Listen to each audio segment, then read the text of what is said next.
Okay. Good evening, everybody. Today is August 14th. This is a special session of the Board of Education, District 64. Tom is not here. He's still on vacation, so I will take the roll. We are recording, from what I see. Eastman, 2. Here. Mark Eggman. Here. Rick Biaggi. Here. Anthony Borelli here. Larry Riles. Here. And Fred Sanchez. Here. Very good. Tonight we'll be primarily discussing the budget, and this is a special session, only those items on the agenda, a total of 3 items for tonight, can and will be discussed. First, one of the items regarding a student settlement requires board discussion in closed session and is allowable under Illinois Compiled Statute 122C10. Therefore, to stay on schedule, I make the motion to go into closed for this reason. Is there a second? Second. I hear several seconds. Larry, I think I heard you. Yes? Yes. Okay, very good. We'll need an oral vote to go into this, so starting with Eastman. Yes. Yes. Yes. Yes. Yes. Yes. Okay, we'll go into close.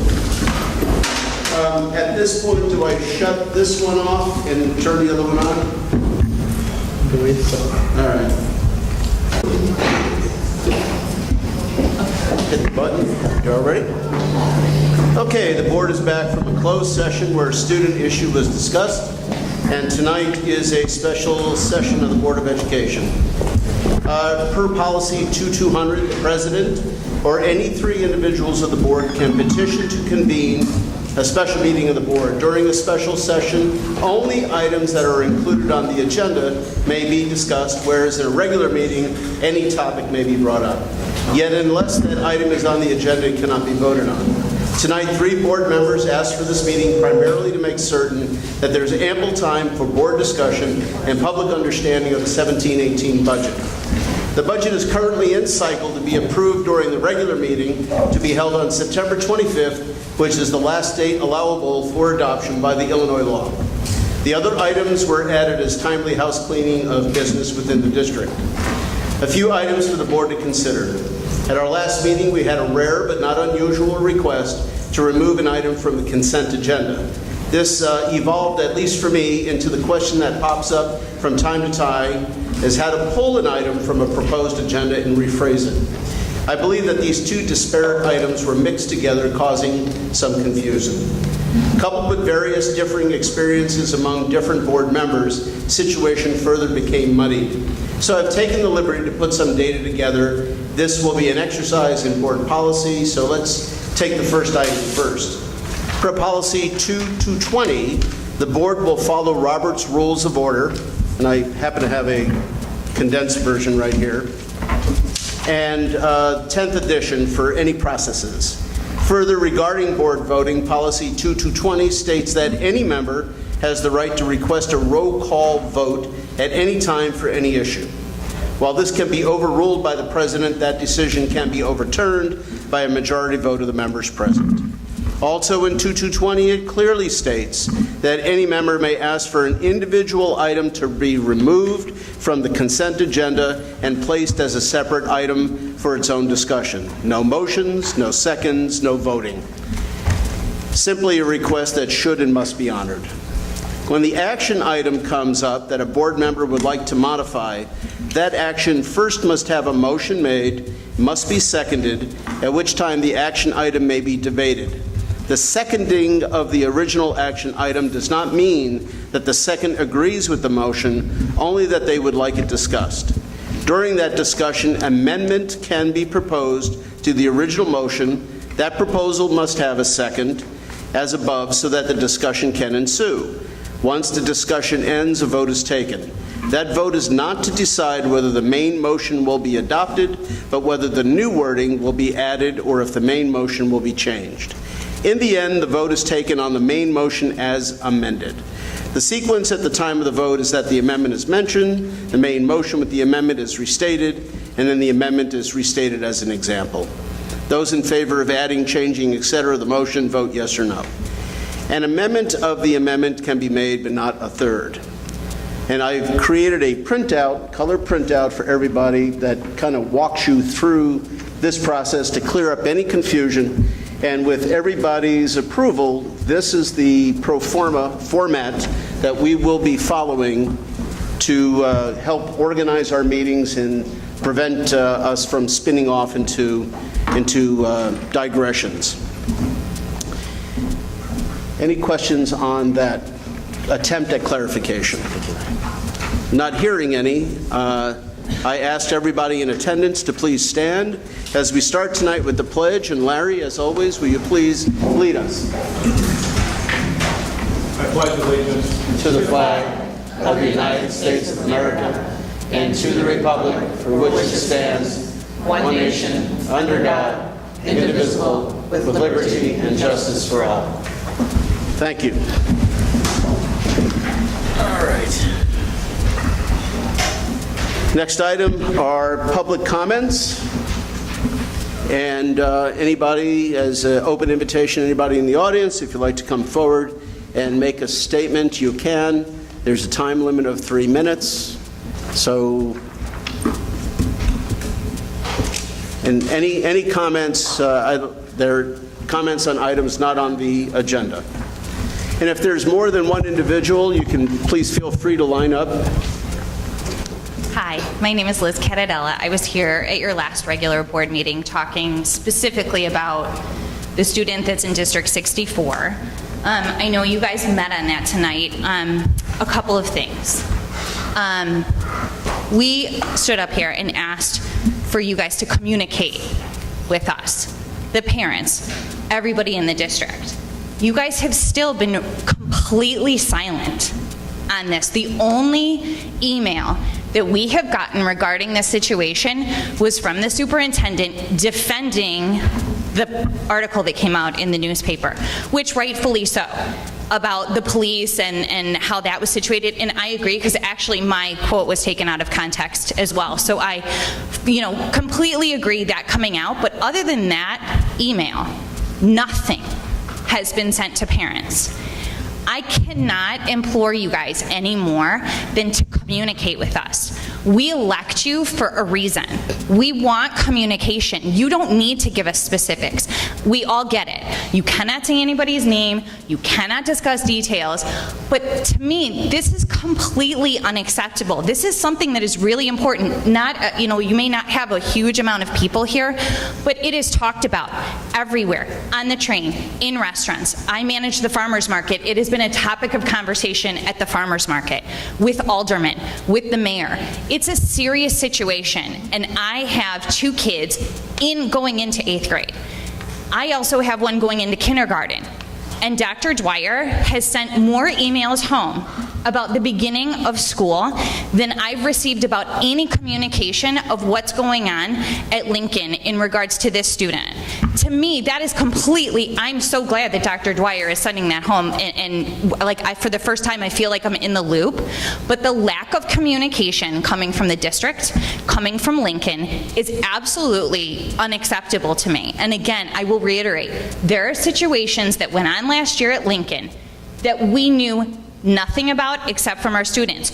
You guys sent home an email about why we shouldn't let our children watch the movie 13 Reasons Why, but there's alcohol being brought into Lincoln and nothing. That makes absolutely no sense to me at all. We all know what's happening. We all know that there's a vaping problem at Lincoln. This is not like, I'm not sure if it's like the board's opinion to sweep it under the carpet, and if we don't know about it or people don't know about it, then it doesn't actually exist. But as a parent, I want the communication. I want to work with the school. I want to work with the school board to make these problems better, and I can't do that if I'm the only one that's communicating and it's one side. So the other thing I did want to ask is, before you guys had your closed session meeting, how did you communicate about the situation and the particular student? I don't need specifics. I just want to know how you all communicated in regards to any decisions that were made. I'm not quite sure I understand you. How we communicated regarding... I want to know how you all, as a board, communicated with the attorney or whoever you consulted with, you obviously have come to some sort of decision regarding this matter, right? Correct. So how did you all communicate? Were you all emailing each other? Like, did everybody feel in the loop? I mean, Well, let me just cut you off right there, and I want you specifically, but I want everybody in this room to understand that this board takes this situation very, very seriously. And the administration. And the administration. We, Dr. Hines, on behalf of the board, has been working tirelessly since this whole thing started to try and reach a settlement that would be in the district's best interest. That means that includes the folks in the classrooms. Now, our hands are tied. We have been admonished by our legal counsel because in the state of Illinois, students' rights are sacrosanct. They're not just the students in the classroom, but the students who have all students who have claims against them, students who are sitting next to them in classroom, every student. I've asked, is there a way to put something out to put people at rest, make people comfortable, know that something is going to happen? And the answer was no. You cannot do that. I've asked that question as well. Yes, and the answer is no. So really, we are prohibited, and we could do it, and then we are fined, and it's some sort of, there's some sort of penalty, legal penalty, but there is a lawsuit and all kinds of stuff.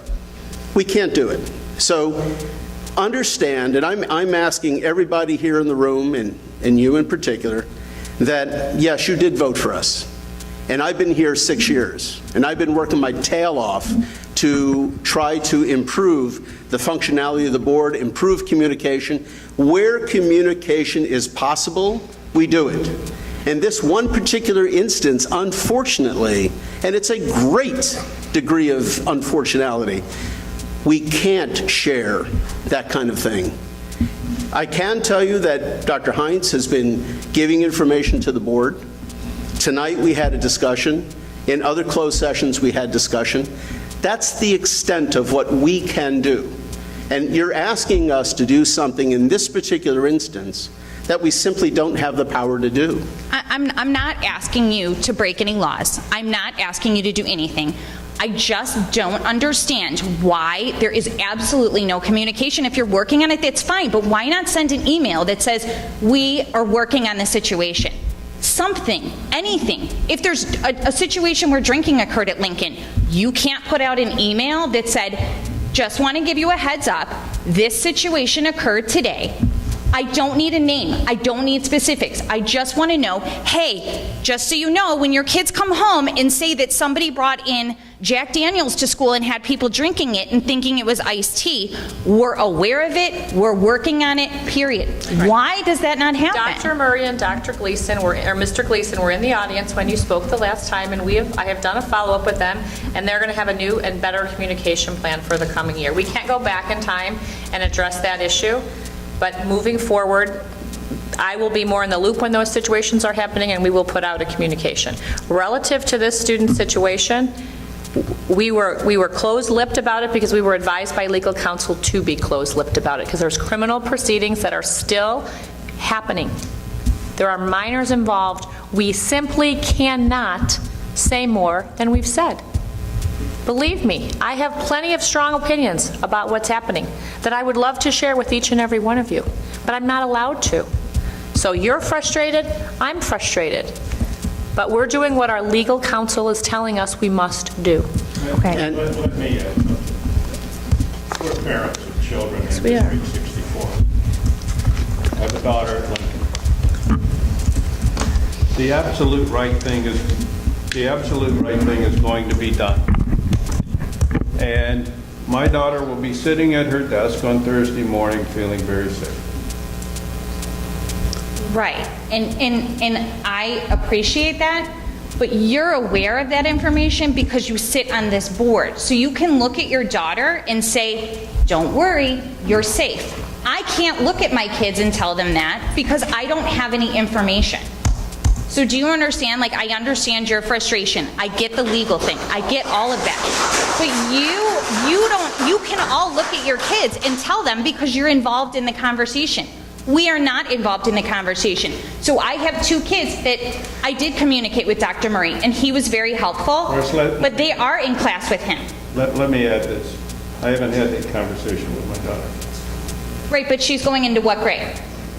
She's In 6th grade. I have 2 kids. She's going into 7th, but she's at Lincoln. Right, but I have 2 kids that are actually in class with this child. You know, I appreciate your comments, but, you know, there are other folks who want to come up here. Let me just say that there has to be better communication on some of those other things that you mentioned. We cannot provide any more communication on this particular subject, on this particular child. I'm kind of hoping that you will, by this conversation, by some of the comments made, kind of read between the lines and understand that this board is going to do what is the right thing and protect our children. But I can't say much more beyond that because that's the legality of the state of Illinois. That's not District 64. That's not Dr. Borelli. That's not Dr. Heinz. That's the legality of the state of Illinois. I'm done sitting here shaking my head and not being able to speak. I've got the Illinois School Student Records Act in front of me right now. And dissemination of a legally defined term, school student record, is prohibited under law. However, school student record is defined as, and I'll read this into the record right now, means any writing or other recorded information concerning a student and by which a student may be individually identified, maintained by a school or at its direction or by an employee of a school, regardless of how or where the information is stored. I don't think anybody in this audience has asked for anybody to individually identify anything about this student. I want our legal counsel here at this next meeting. I don't buy it. I don't buy what the legal counsel is telling us, that you can't talk about in generalities a student discipline issue. This is absurd. And our legal counsel should be here tonight. They're not. I don't really care where they are, but they're not here. We went into closed session to discuss a settlement regarding this particular student situation, and they weren't here. I think the discussion of whether this legal counsel should continue to be retained by this school district should also be discussed by this board. This is absolutely absurd. Mr. Biaggi, was a request made for the lawyer to come to close, to my knowledge? Because I was not made aware that you were interested in having that happen. I would think if we were here in closed session to discuss the legality of a very highly high-profile settlement with a situation that's been in national news, I would think the legal counsel would have been here to discuss that with us. Well, I've also requested to the board president that legal counsel be present at every meeting, and we've still yet to have that conversation. So, and I have other board members. That comment was raised at the last meeting, right? Mm-hmm. I understand that, but we still haven't had the discussion of having him here. This is absurd that we're having this conversation right now. I will say that legal counsel has worked extensively outside of the board meeting, and the board has received updates in terms of what's happening. If you would like them to come, I would just need to be notified, and we can have them come, for any session. And if the lead counsel's not available, they will send somebody, to be available. To be correct, the board received... They were here the last time when we went into close, so you had all the details. We had details at one meeting, and then the next time we talked about this was tonight when we were presented with a draft of the settlement agreement. We didn't even see it before this meeting. I knew as much information as the people in the audience knew when I walked into this board meeting tonight. I don't understand why I'm even sitting up here, frankly. Right. So when you say we had more information, to Larry's defense, we found out at 6 o'clock tonight. But in terms of, let me clarify though, the board has a law firm that has worked between the two parties involved, and their task is to reach the agreement, to put something in place that is protecting the district and working with the family, something that the family can support. Their job today was for me to give them the updated information for them to make a decision in terms of whether or not they were going to vote to support the settlement agreement. But the board has been updated regularly via Friday memos, in closed session meetings, and via text, my latest communication prior to this meeting, that we were heading towards a settlement agreement. So I feel as though there has been communication with the board. Next. My name is Krista Ward. I have one child at Maine South, and I have to say that they haven't communicated any better than you have, probably for the same reasons. And I have two at Lincoln. So a few things that are redundant from what Liz said. First of all, communication obviously lacking. And to your point, I am a lawyer by background, and I've read a lot of cases on this because I'm concerned. And I 100% agree with you that you can protect the privacy of the child's name, who, by the way, the entire community already knows, but telling us and reassuring us that this student will or will not be there on the first day of class. So I disagree with your counsel, and I've actually had other readings of your counsel's advice, and I disagree with that. So I think you should consider new counsel. That's one thing.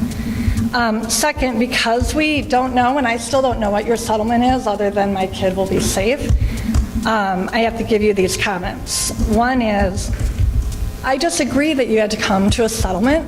You can have a zero tolerance for anything that has to do with guns and the safety of my children. So settling because you're afraid you're going to be sued down the road is bullshit. Sorry.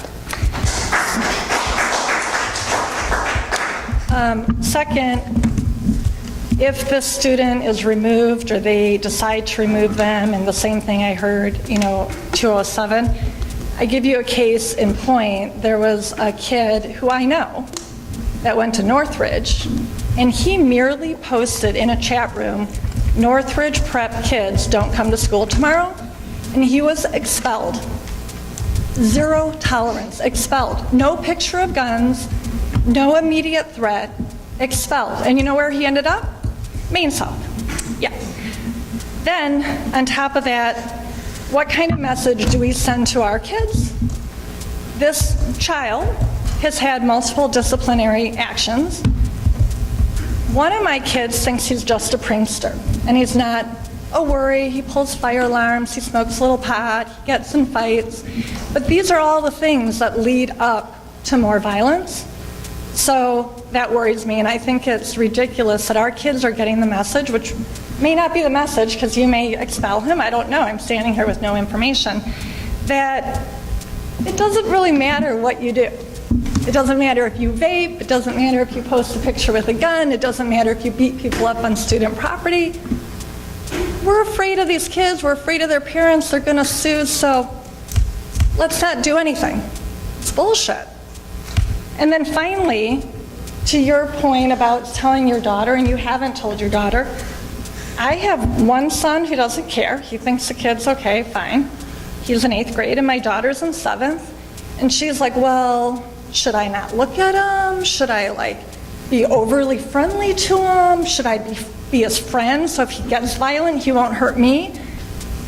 This is not only is it a safety issue, but it's a learning issue. They're going to school worried about this on the first day of school. So I can't tell my kids that they're fine on the first day of school. I don't know what to say to them because I don't know what this kid's going to do or if he's going to be there. And until I hear that he's not going to be there, I may not send my kids to school on the first day. So that's all I have to say, and I really care about this. I like Park Ridge. I think we have great schools, but this is really ridiculous that it's 2 days before school, and I'm sitting here shaking. I don't know if my kids should go to school on Thursday. That's all I have to say.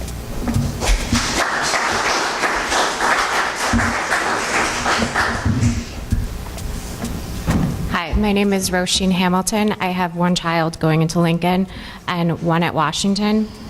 I understand there's a lot of confidentiality issues with this particular student, even though, as people said, we all know who the student is. We know the background. Park Ridge is a small town. We all talk. But if you can't tell us what's going to happen with this kid, how can you tell us how you're going to ensure the safety of our children? How do we tell a scared 6th grader, because they've all heard about it from their friends, that they're going to be safe? I understand you can't discuss what's going on with this particular student, but why can't you communicate to us that we're going to have an action plan for X, Y, and Z in place? It would make a lot of us sleep better at night. And following up on Liz's comments about the communication with the district as a whole, it's out of control. We have so many things going on in our schools, and all it would take was an email from the principal, hey, this is what's going on. Last year, I had text messages on my son's phone from 10% of the 5th grade class, which is a lot of students. Their teachers had no idea what was going on. We brought this information to the principal at Washington. There was gay bashing, there was references to drugs, references to porn, there was racist taunts, but the district couldn't be bothered to even send an email home saying, hey, this is what's going on, or better yet, get these group of 5th graders together and say, this is not appropriate. We don't present ourselves like this.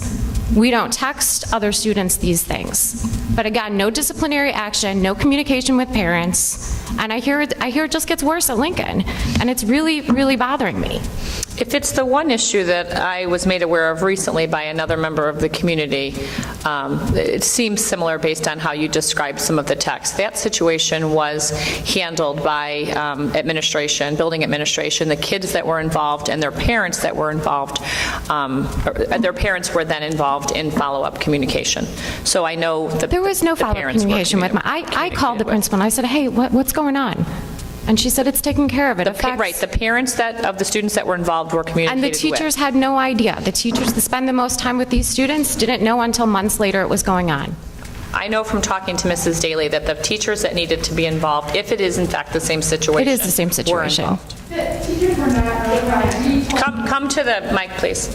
No, the teachers were not notified at Washington. The teachers didn't find out from parents. You can't speak from the audience, please. But moving forward, how can you assure us that, what do we tell our children Wednesday night? How do we make them feel comfortable? Especially the incoming 6th graders who are going to a new school and have all heard about this incident from their friends. I didn't tell my child. I would never tell my child. He heard about it from his friends. How do I make him feel safe at school, where he should feel absolutely safe and education should be his first priority? What do I tell them? You tell him that the Board of Education and the administration has been working very hard on behalf of all the students in that school to make sure that their first day is going to be safe, and we guarantee it. Are we going to have metal detectors? Are we going to have somebody frisking kids? Are we going to have somebody searching backpacks? What are we going to have? What is the action plan? You know, the police have already, again, this is primarily a police matter right now. Chief Kaminsky has already come out and has already said that this was a limited situation involving these two individuals and there was no collateralization involved. So the situation is self-contained. So the use of metal detectors is an escalation to what our own police department has told us. On the first day of school, as always, there are officers that are at each of our schools helping welcome students with traffic flow. So there will be the beat officers that are assigned to Lincoln will be at Lincoln on Thursday, just Friday, in closing, and actually into the following week. We've spent $8 million as a district on secure vegetables that can't stop this child from doing anything, is basically the lesson that we're learning here.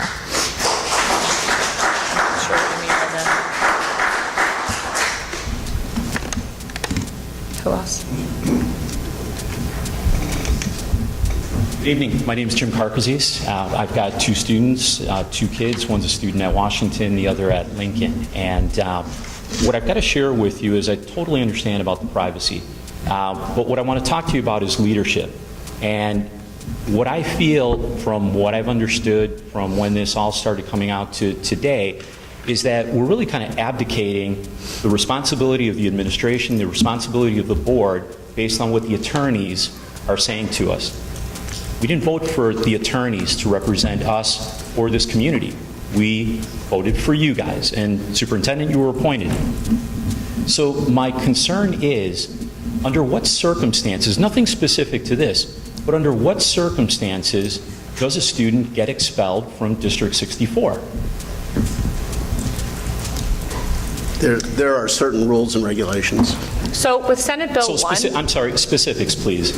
so a student that would be expelled would have a weapon at school. A student that would be expelled could be selling drugs at school, could be smoking at school, cigarettes or probably pot at school. Those would be some reasons that we would bring, I would put forth what's called a pre-expulsion hearing in motion. Then we have a hearing officer that comes in and we present it as if it's court. You know, there's both sides, evidence, witnesses, and then the hearing officer determines whether or not to follow through and uphold my recommendation for expulsion. Okay, now... So that would be a typical procedure and a few of the reasons that you would move to expulsion. Okay. Now, do the attorneys get involved in something like that for a negotiated settlement? Or is it that this student or these students behaved based on these criteria, we're moving to expel? Or is it a negotiated settlement? Like, I understand what you just said, but does that constitute expulsion, or does that constitute negotiation, perhaps with expulsion, perhaps with something not appearing on their record, and it gets pushed off to some other district? Well, right, you have to go through the hearing process in order to officially expel someone, and there are attorneys involved in that process. So it's a little bit of both. Attorneys are typically present on both sides. You move through the process with attorneys guiding and the hearing officer taking in all the evidence and making a recommendation to support the recommendation, to modify the recommendation, or to reject that recommendation to expel.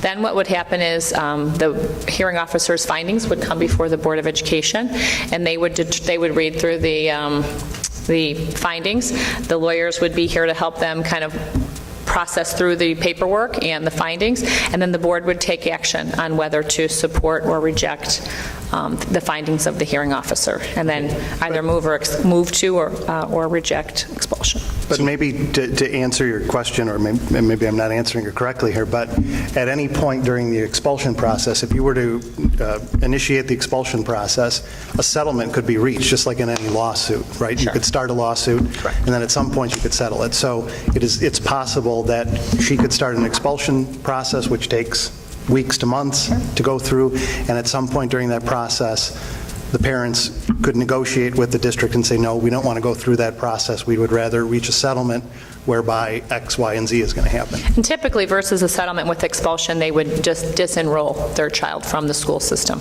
Right, so this is my point about leadership, is that you've got a student who's created a problem that's risen to the point of the administration hiring outside counsel or engaging outside counsel to go through this process.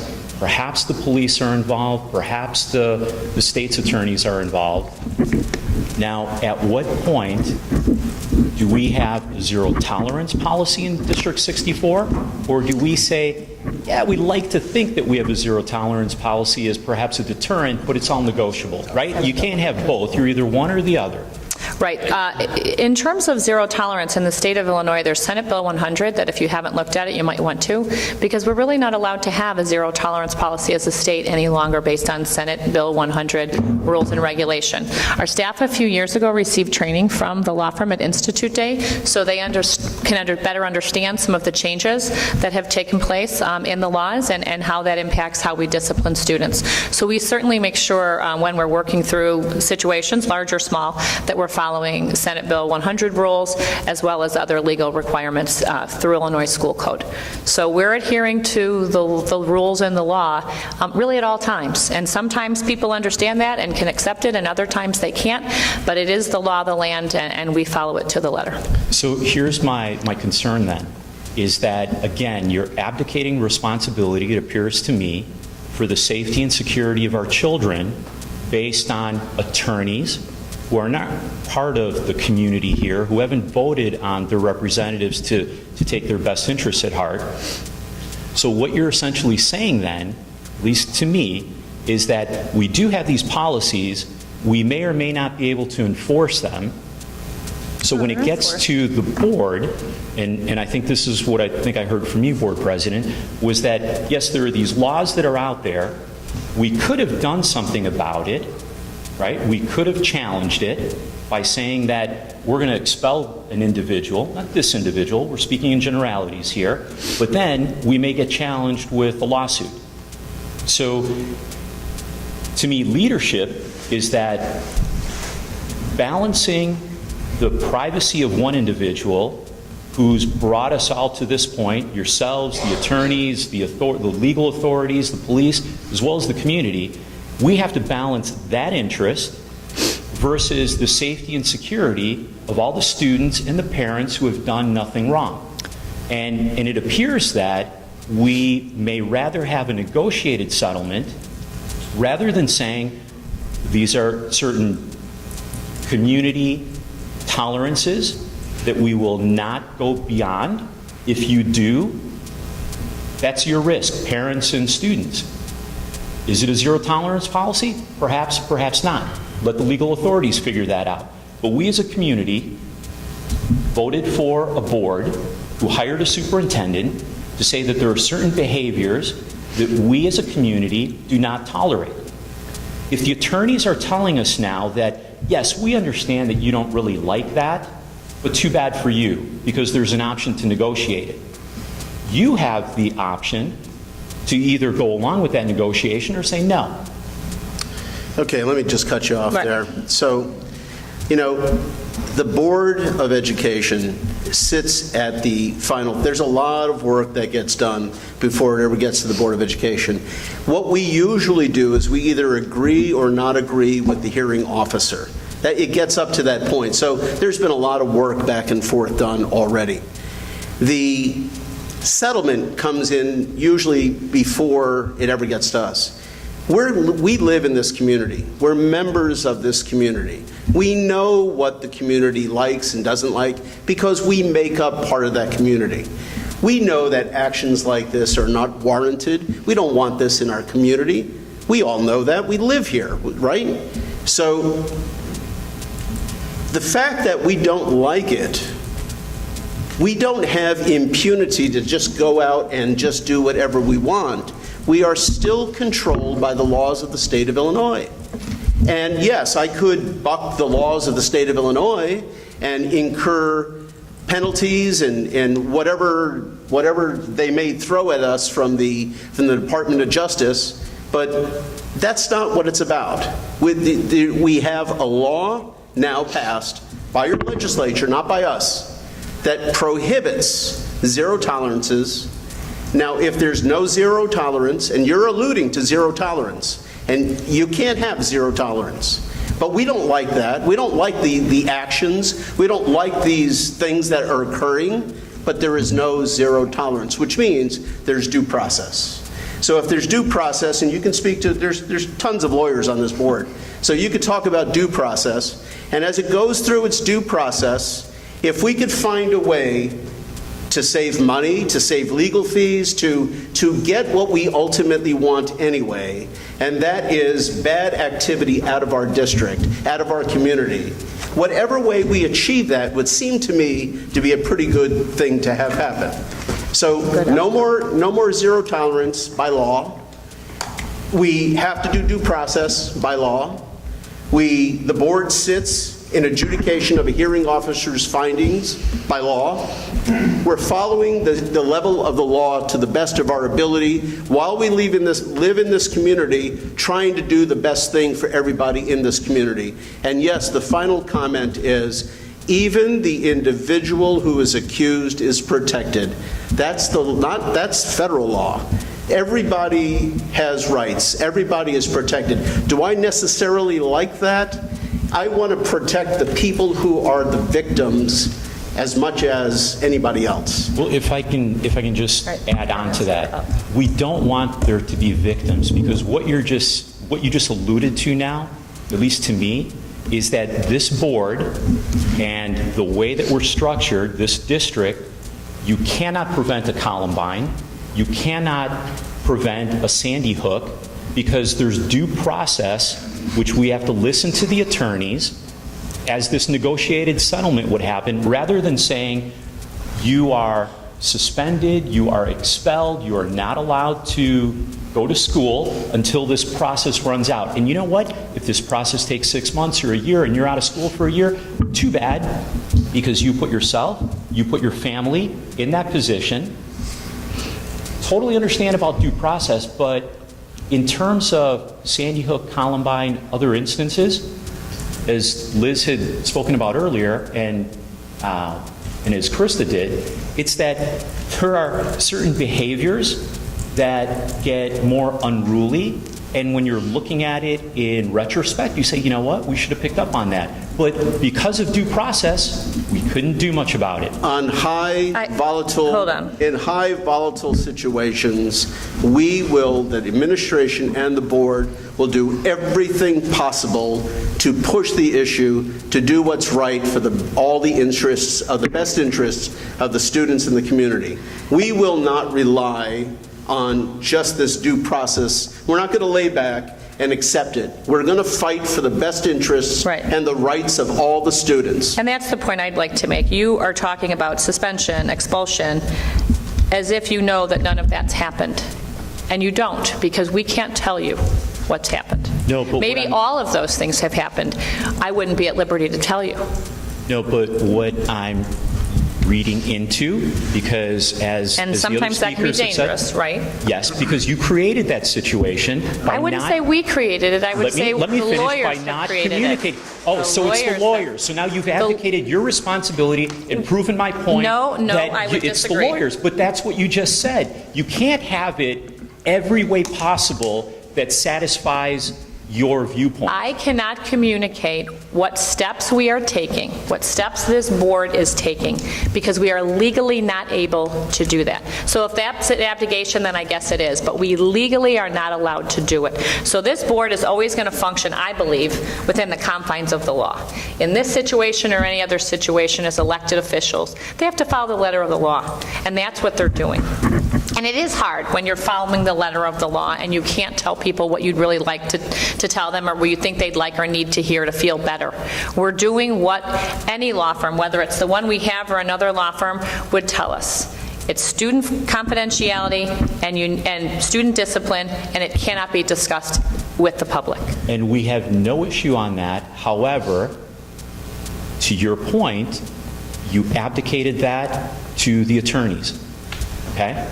That's what you said. You said that we have to follow what the attorneys are telling us. We look to the attorneys for legal guidance when we're involved in a legal issue. And yes, absolutely right. Correct. After you got through telling me, after I asked you at the start of this conversation, are there offenses that deem expulsion from this administration and from this board?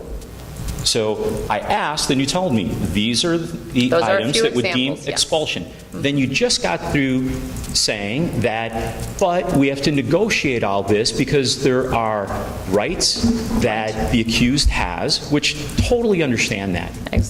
But when they create allegedly a Facebook video showing themselves in public and communicating in public, which generated this, they themselves took privacy away because it's in the public domain, which got the police, according to the news reports, got the police involved. So I understand about privacy. I also understand about being so inept that you take privacy away from yourself and giving those privacy rights back to the individual, because saying, you know what, you created this and there's video of it, right?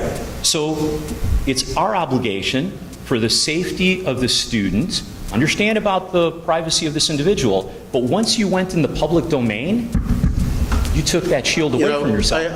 I get it, but we're going to keep going round and round.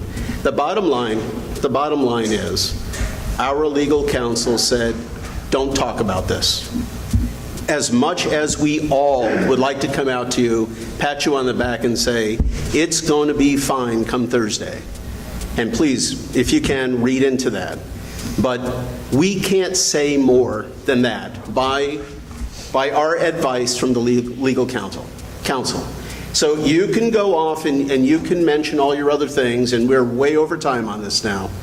But the bottom line is, please understand, in this instance, we have done everything possible to protect the interests of all the classmates, of all the members of the school. I agree that we haven't been able to communicate what we've been doing, but legal advice to us has been that there not be any communication on this. As much as we would like that, as much as we would like to tell you, our advice to us is not to do it.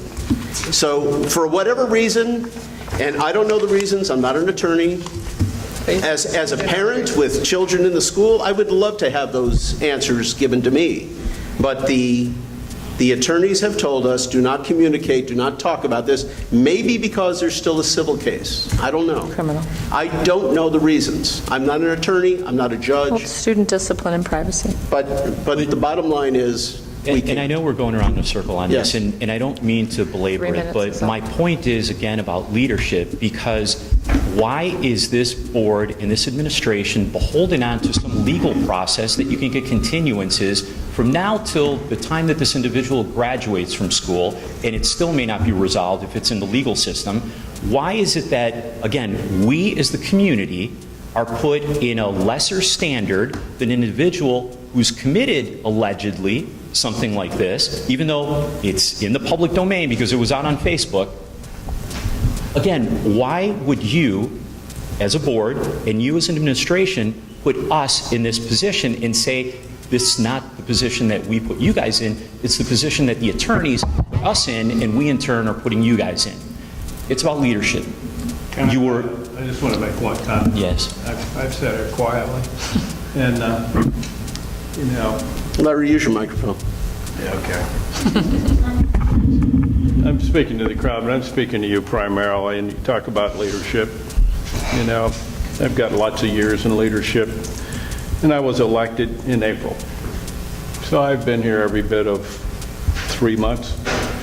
And I'll say this again, I have a daughter in the school system, and she's at Lincoln, and I have a son at Maine South. And when I was elected to look after not my daughter who's at Lincoln, your children, and every child in Park Ridge. And to think that I wouldn't do that to the best of my ability hurts me to my core. And I will tell you that, again, my daughter will be very safe at Lincoln. The school will be safe. And I'm perfectly fine with walking my daughter to school on Thursday. And that's all I can say. Okay? But I'm going to do everything I can do for the next 4 years to look after your children, my children, and every child in the city of Park Ridge. I appreciate that, Larry. And what I would ask, and maybe the community who's here feels similarly, is, again, to your point, I'm sorry, I don't know your name, but if the attorney for something as monumental to our community as this didn't deem this appropriate to either guide you with a potential settlement in your closed-door meeting, or to be here to address questions that you've done to the best of your ability to address, I don't know how you make a motion as a community to put them out for bid, and let's see how they deem themselves to want to earn this business going forward. So I don't know when their contract is up, but I would put that up as a motion that right now they're in the penalty box and their contract is out for bid. Thank you very much for everything that you've done up to this point, but when we really needed you, you weren't there. You paid us lip service and said, we've got your best interest at heart because we're going through the law and we're guiding you as appropriately as we see fit. But you know what? When it came down to the wire, we had something better to do because we're not here today. For you, the board, for you, the administration, for us, the community. That's intolerable. And if that's the advice that you're getting, I don't know if it's the best advice. Thank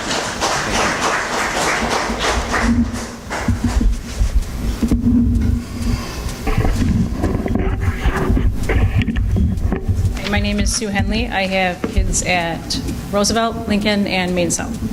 So my comment is a little shorter regarding communication.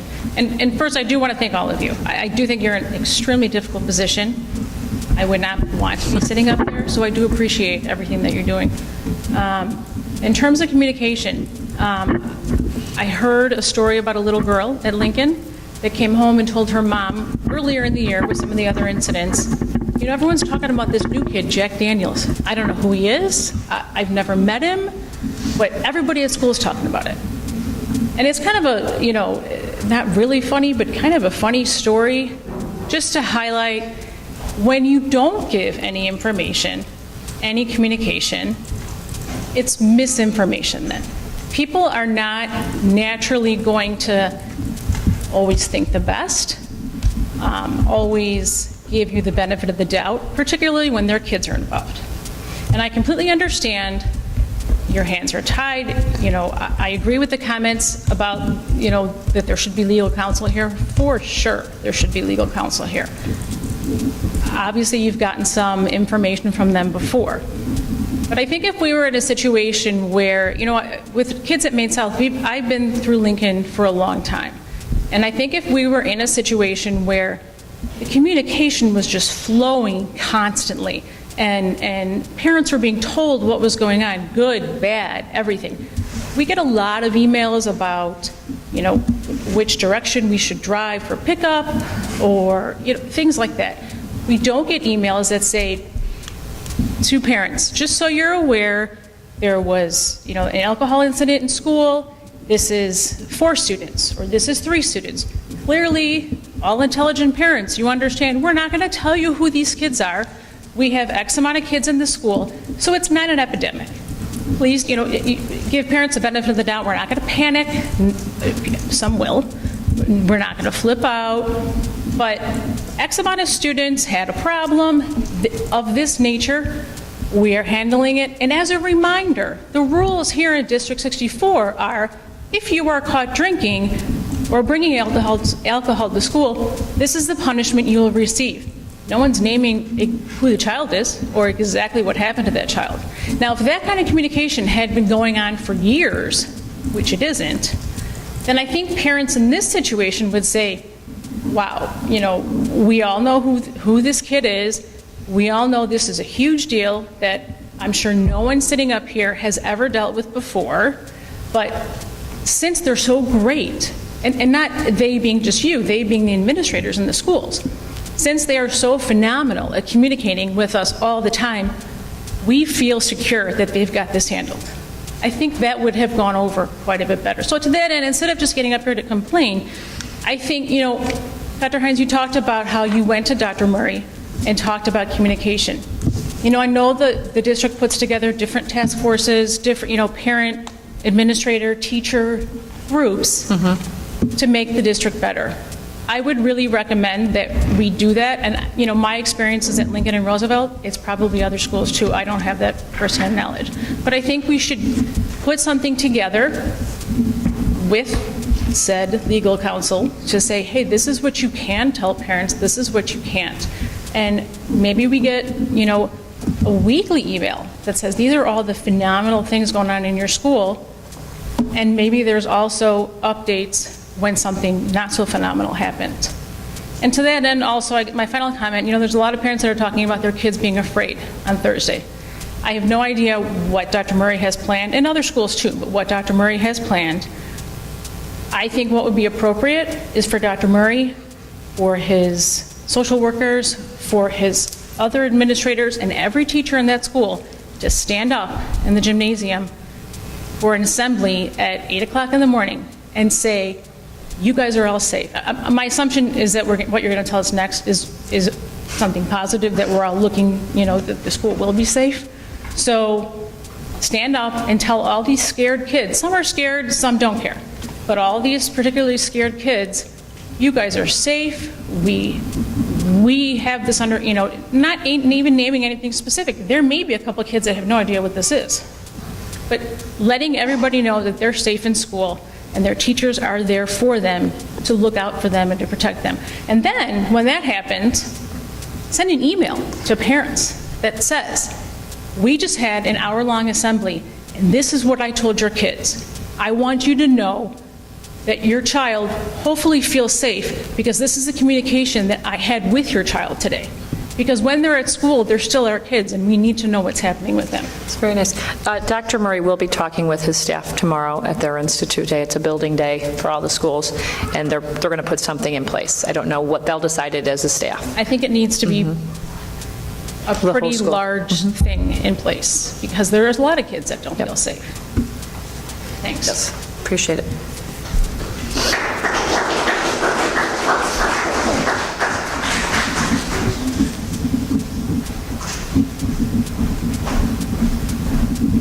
Hi, my name is Anna Budishin, and I just have a quick question. If and when there is a settlement reached, particularly if there's a financial component, would that be disclosed to the community in terms of a financial settlement? Only because it's our tax. I'll answer that. There's no confidentiality provision in the settlement agreement that's been proposed to the board, as I read it 40 minutes ago. Okay. However, we've been told not to talk about it by these same attorneys that I referenced earlier. Thank you. Find out if after the fact we're allowed to. I don't know. My name is Kate Della Pasqua, and I have a student at Lincoln and a student at Roosevelt. And as has been said, we get plenty of emails that talk about where to drop your kids off. We've known about this situation for some time. So why wasn't something put into place sooner, saying, when students come to Lincoln, here's what we're going to do. We're going to make sure, we can't give you any information, but here's our action plan. Here are the specifics in advance, so that a few nights before school, when I'm sitting with my daughter, she says, I'm scared about school. What are we going to do? What's happening? How are we going to go into the building? What's going to happen? And I tell her, I don't know, because nothing has come. No communication, nothing. As has also been said, I learn a lot about what's happening from my daughter, from the kids, from friends. And there's not the perception that there's a lot of discipline. And so I know that she talks about the second step plan that's in place, and it's supposed to talk about, emotional well-being and how to handle situations and how to cope. So as you're dealing with this situation legally, and you can't tell us anything, why wasn't something put together and sent out to the parents well in advance of 2 days before school starts to say, we are working on something. We are going to have an assembly. We are going to make sure that the social workers are there. We're going to bring in some other social workers so that there's enough. We're going to talk about how kids can communicate. We're going to encourage kids that if you see something, say something. We're going to review discipline because it's a safe place. And we have nothing. And it's 2 days before school starts. As I said to Mrs. Henley, I know Dr. Murray and Mr. Gleason intend to engage the staff, which you are one of, on Tuesday, because we want you to be part of the creation of what that opening day might look like on Thursday. Since you acknowledge that I am staff at Lincoln as well, I can then speak to the fact that as a staff, we've not been kept up in the loop at all. We've had no communication from the administration. Dr. Murray forwarded the letter that came home to parents. So as a staff, and I'm going into an institute meeting and building meetings and team meetings and time set aside to prepare for students, it would have been good to know that this was also something coming, that this is a problem in the community. I happen to live in the community and have children in the community. But as a staff, I should have known something. And so when my daughter says to me last night, I'm scared, I can't tell her that anything's being done as a parent, and I can't tell her as somebody she sees at Lincoln every day that I know that a plan is in place. And that's pretty sad.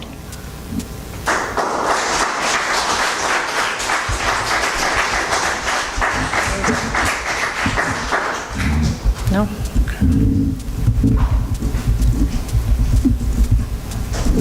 Hi, I'm Diane Hamill. I have 2 kids in District 64, one at Lincoln, one at Washington, and I have one at South. I just kind of wanted to reiterate some of the points that actually, have been made. I was originally going to ask about what would happen, whether it be an assembly, and I understand now that there will be, but I just want to communicate to all of you how disappointed I am as a parent that none of you can tell us what that assembly is going to look like, given the amount of time that has transpired between when this took place and when school is going to start. And I recognize that each of you have had, have put in a lot of work and a lot of effort, but as a parent, it's disappointing that I'm going to send my child to school on Thursday based on your words and your guarantees, but you know nothing about what is going to be talked about. Right. It's unfortunate in terms of timing because the staff is not in the building. So they're going to work on it on Tuesday. That's something, in my personal opinion, that as our superintendent, you should have been working on with Dr. Murray and Mr. Gleason. Dr. Murray and I have had conversations about it, and his advice and his preference was to involve his staff who work there and know the children and our middle school folks. He and I have had a number of communications, as well as Mr. And again, we've heard none of that communication. Right. It would have been great to get an email from you that said, I recognize and we recognize that this is something that's going on in our community. I'm working with Dr. Murray. There will be an assembly. We want to make sure that all of the students feel comfortable, that they feel safe. We know that there's not a heck of a lot of information we can give to you, but we are preparing for them to come to school, and we're preparing for them to come to school to a very safe environment where they will feel secure and they'll be able to learn day one. We've gotten nothing. Appreciate that.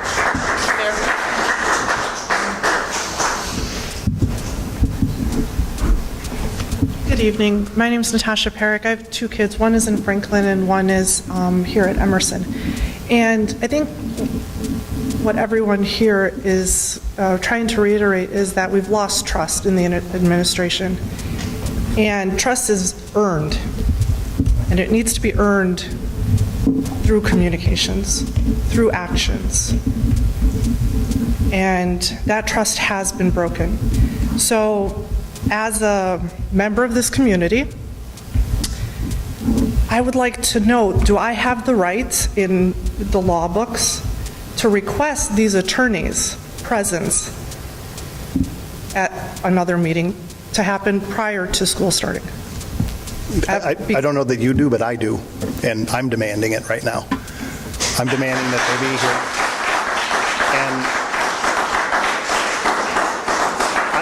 I've said it before, I want a legal memo from them on why it is under the Illinois Student Records Act that they believe that a communication about whether a student that was involved in an incident is or is not going to be present at school is somehow a violation of 105 ILCS 10-2. I don't believe it is. I'm not a municipal law attorney, practice trademark law, but I don't believe it is. So how and I'd like can to we hear pass from them that? in right. Well, I'm sorry? How can we pass that request? There has to be a consensus from the board. Right now, I'm one member. Can we ask that? You as a citizen speak to the board. Mm-hmm.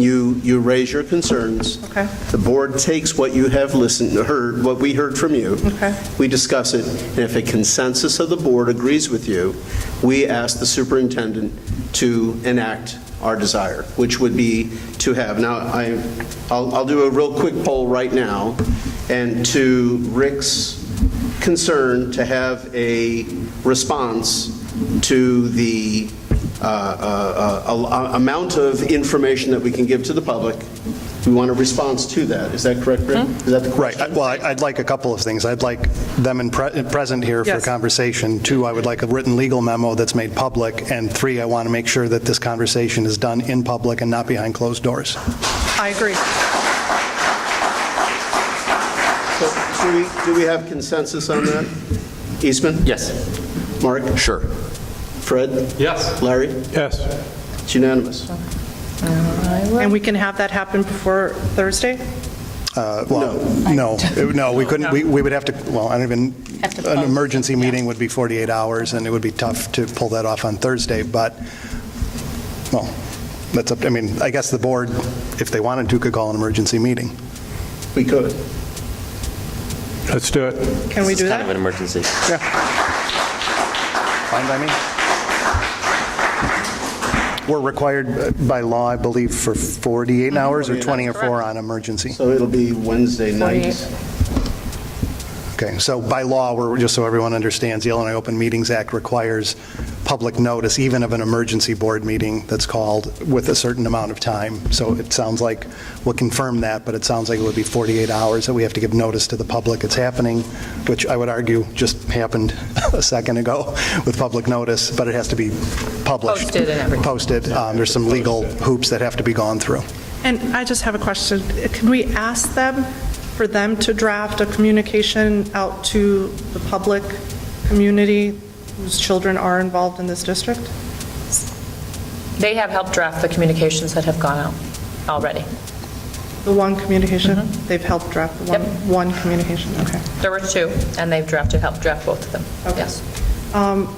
In regards to the policy on, this is all new to all of us, this virtual world that we live in, and this virtual law that we have to abide by. Have we thought of a policy for the entire district to set a precedence with this incident, that it doesn't happen again? And would that be part of the school handbook? We have communication, we have details in the school handbook about cyber communication, social media. Our policy committee certainly can take a look at our existing policy and update it. We did something similar when we had a board member in social media, if you remember last year when that took place. We revised some of our communication as a result of that. So typically, and Mark and Larry are on the, or Eastman and Larry are on the committee with me. So it's something we can take a look at. Will be discussed. But just so I'm clear, you're asking about policy regarding board/administration communication or student behavior on social media? I think it's or both. I mean, I think it's really both. I think, we need to over-communicate. Right, but you're specifically asking about, okay. Absolutely, in both incidents. In the incidents that, the administration has failed to communicate, as many parents have already brought to everyone's attention, I have emails received on strep throat and your child can't come to school. And lice is in the school. And so there's actions that need to be taken when those things happen. So I think we need to have a very firm policy in place that we don't have to come to this table again with these circumstances. My last question is, in regards to the outcome of whatever is going to happen with this case, when and how will that be communicated, or if? I don't think we know that answer until the law firm is here. Exactly. I think right now, our instructions have been not to discuss it. And what I'm going to suggest, it's not germane at the moment, but when a motion's made to discuss the settlement agreement, what I'm going to recommend to the board is that we table it tonight and wait to vote on that settlement agreement until the lawyers are here. Okay. Thank you very much.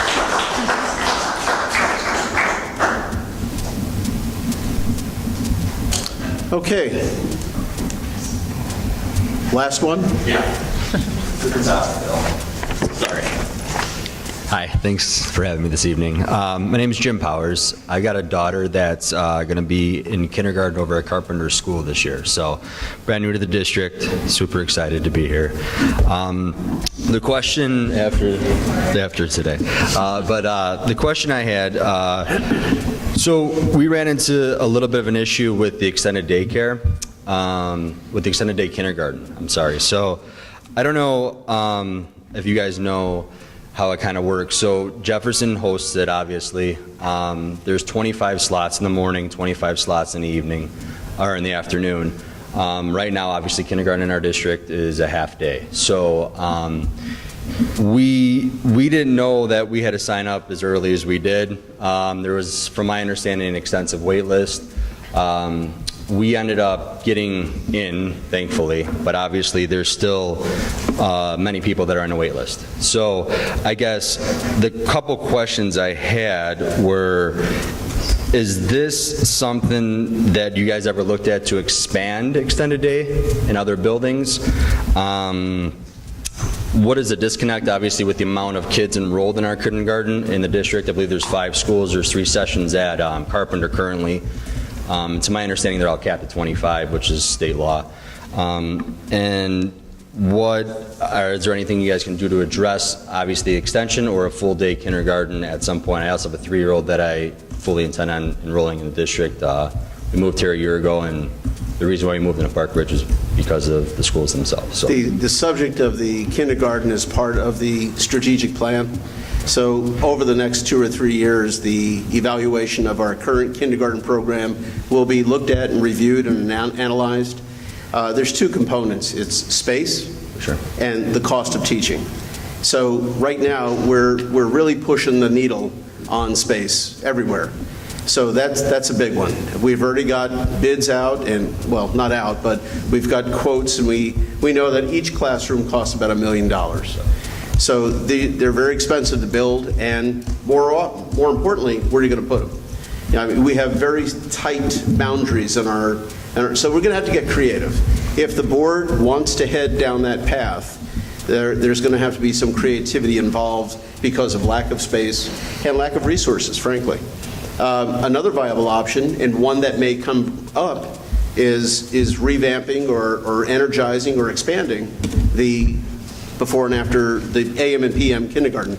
So that may very well come to pass, but that discussion hasn't happened, and it's not scheduled to happen at least for the next several months. But I do know that it's in the strategic plan, and it is intended to be brought up sooner rather than later. Okay. And I just want to say, too, from my standpoint as well, I'm an administrator at high school, so the transparency that Mr. Baldoff had was absolutely outstanding. He kind of bent over backwards for me as much as he possibly could. So, and then the principal here at Jefferson as well. So I understand the complexities of the situation, and in my opinion, they were A+ all the way. So thank you, and just wanted to ask. Appreciate it. Thank you. Okay, that brings us up to the first item on our special meeting tonight, and that is approve the settlement agreement with the student from 2017-2018. Dr. Hines? So the board, Dr. Burley, you have before you the motion. I do. Yeah, right here. And the board needs to come out of closed and take action on what we discussed in closed session. So let me, is there any question or comments by the board regarding this particular motion? In fact, it might be appropriate for me to make the motion and see if it gets seconded. So, action item 17-08-1, I move that the Board of Education of the Community Consolidated School District 64, Park Ridge, Niles, Illinois, present motion to approve settlement agreement with the parents of student 27-2018-1 as presented. Is there a second? I'll second it. Okay, that opens it up for discussion. Comments? So I'd like to start off. I'm going to try and choose my words very, very carefully right now, because we do have a settlement agreement in front of us that the board reviewed in closed session and discussed, which we've been told we can't discuss the contents of in any way, shape, or form. However, I think it's safe to say that by the very definition of a settlement agreement, it presumes that it is in lieu of the district taking action that it could have otherwise taken. Just like in any lawsuit. A lawsuit, you settle, that means the lawsuit ends, and whatever due process was taking place finishes, and there's a settlement agreement, a contract, frankly, between two parties, A and B. So this board was presented with a copy of that settlement agreement when we walked into closed session tonight. We had no information regarding the negotiations that took place. We were told about those negotiations in closed session tonight. I'm not opining one way or the other on the appropriateness of that. I'm simply giving facts right now. So the board was asked to make a determination. I've heard at least one person from the public tonight suggest that maybe the public's will isn't that we accept a settlement, but that we pursue other avenues that the district may have at its discretion under law.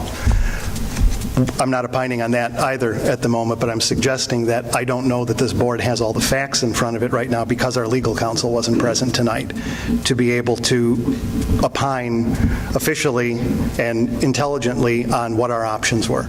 We have a settlement agreement in front of us tonight that we can choose to vote on and accept and it is what it is, as the 7 board members and staff knows what it is.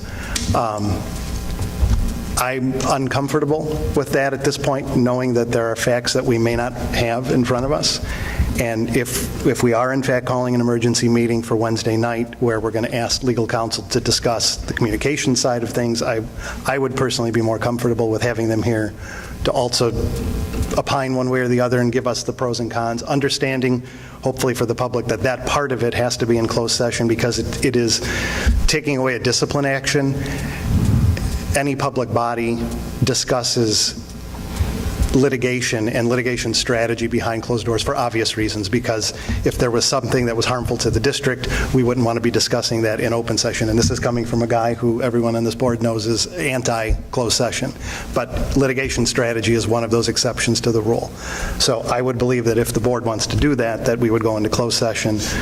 We would speak with legal counsel about litigation strategy, come out of closed session, have them give us the dog and pony show on communication, and that would be a completely separate conversation from whatever happens with regard to whether we accept or reject the settlement offer and instruct the superintendent to do or not do other things related to this disciplinary matter. So, Rick, just so I can understand, I think before you delve into this any further, you just want to make sure what other options are or are not available, and you want to be most comfortable that this is the best path going forward? Right. I think we know, again, I'll choose my words carefully here, I think we know that there is another option, and I think that's fairly obvious. I don't think we know, I don't think I know personally, maybe other people on this board do, I don't feel I know whether or not I have enough facts to say that that option makes sense versus this option. I'm not sitting here tonight saying that. I know we discussed some things in closed session. Again, the board was not, I'm not speaking one way or the other about this, the board was not involved in those conversations, so we're hearing information secondhand, and we're hearing it not from the attorneys, but we're hearing it through the superintendent, who's relaying a message about the attorneys. I'm an attorney. Personally, I would just like to hear it directly from them. No offense to the superintendent. I would like to be able to have them here to question them, to ask them things that I know from a legal perspective that I'm comfortable with or not comfortable with. Again, that's me speaking alone. I don't purport to speak for the board right now. But is it worth another 48 hours of delaying a decision? That's well, a question. Let me ask Dr. Hines, if the board does not vote on this action item tonight, what effect will it have on the outcome of what you've been working for? Do we have that window of 2 days to listen? I just sent something to the attorney to find out how quickly we could get a meeting together. Okay.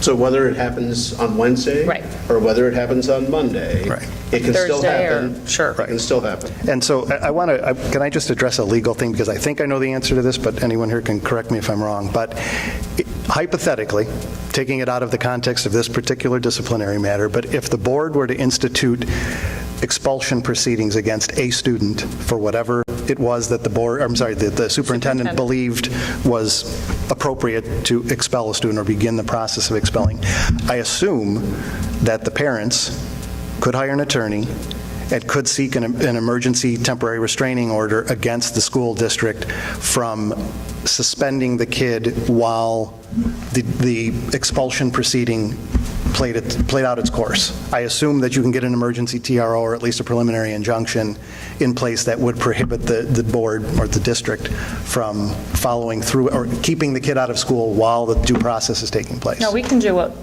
we can take care of. There's not a lot I can talk about. We could do that, and we have 10 days to suspend, and during that time we could have a hearing put in place. Right, but I understand we can do that, but I'm saying I believe under law someone could file a TRO, anyone could file a TRO, and if you can convince a court that the kid should not be suspended during that pendency of even if we can get a fast track and get an expulsion proceeding going, hypothetically, the kid in question could be in school that same day that the expulsion proceeding was commenced because of the TRO.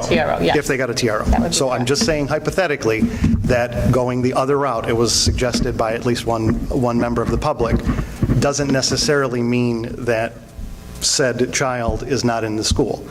Accepting the settlement agreement means said child is not, accepting the settlement agreement tonight or even Wednesday night means the child is not in the school on Thursday. Because a variety of options have been discussed, and the one that is before the board is the one that is the recommended course of action for a variety of reasons from our law firm. Right. So I think the short story is there's no sure thing if we say no to the settlement agreement. The settlement agreement is a sure thing.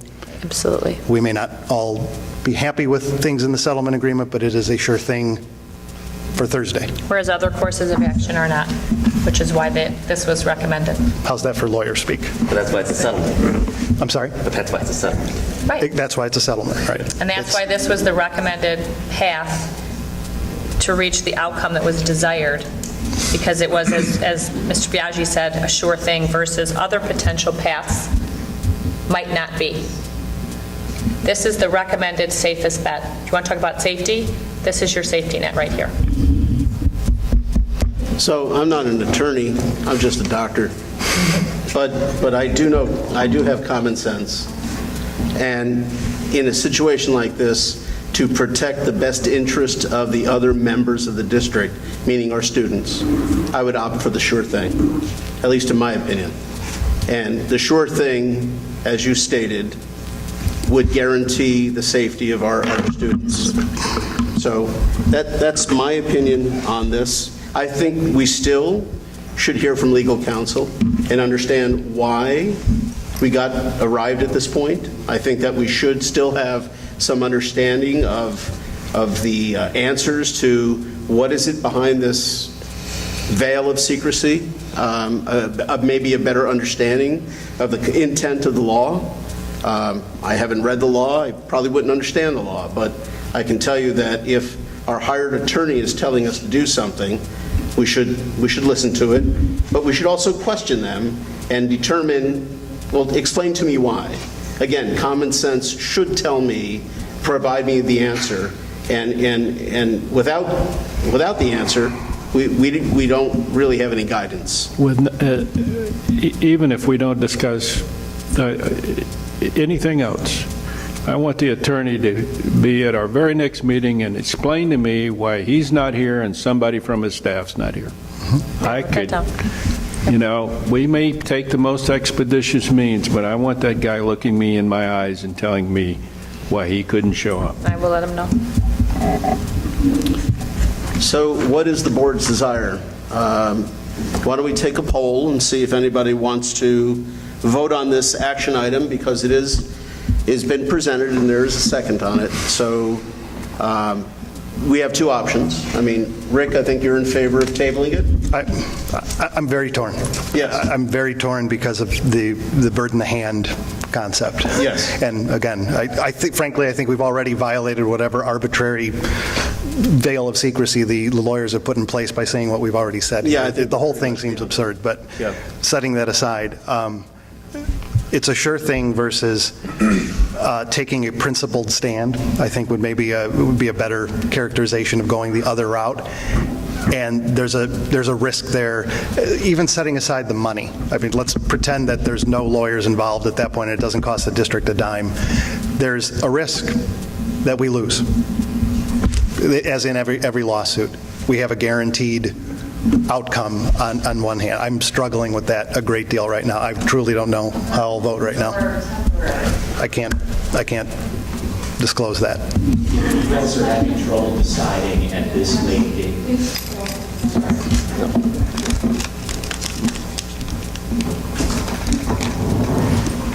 apologize, but if you're having trouble at this late hour, the 11th hour, coming up with a decision, that's poor representation.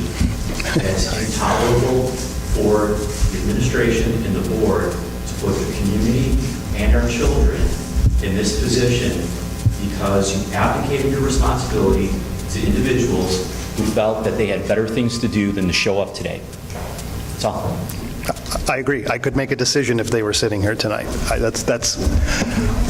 All right, so in front of the board, we do have an action item, and we do have information, and we do have, to use the phrase, the bird in the hand. We know what will happen if the board takes action on this. I think I know what the vote would be.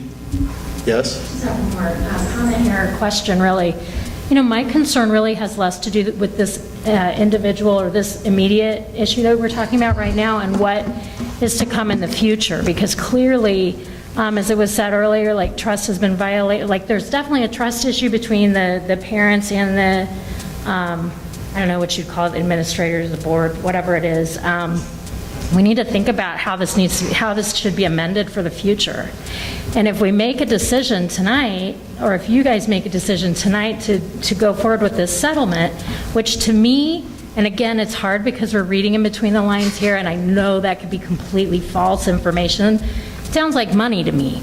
So it sounds like we might be paying a family, to make a decision to pull their kid from this district. I caution you about reading into it. Yeah, it's really hard. I'm just saying, I may be the only one here interpreting it that way, but I just want to put that out there. My concern is what precedent are we setting for future issues? God forbid there would be any, right? But, I come from like a social work background. I was a crisis intervention specialist in a high school in Kansas City, Missouri, and I can assure you that this problem exists. I'm sure you guys know it, as well as I do.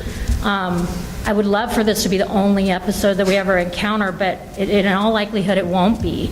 So as we move forward here, I know we're all concerned about the immediate concern being resolved, but let's be mindful of the future. Clearly there's going to have to be a difference in communication with parents.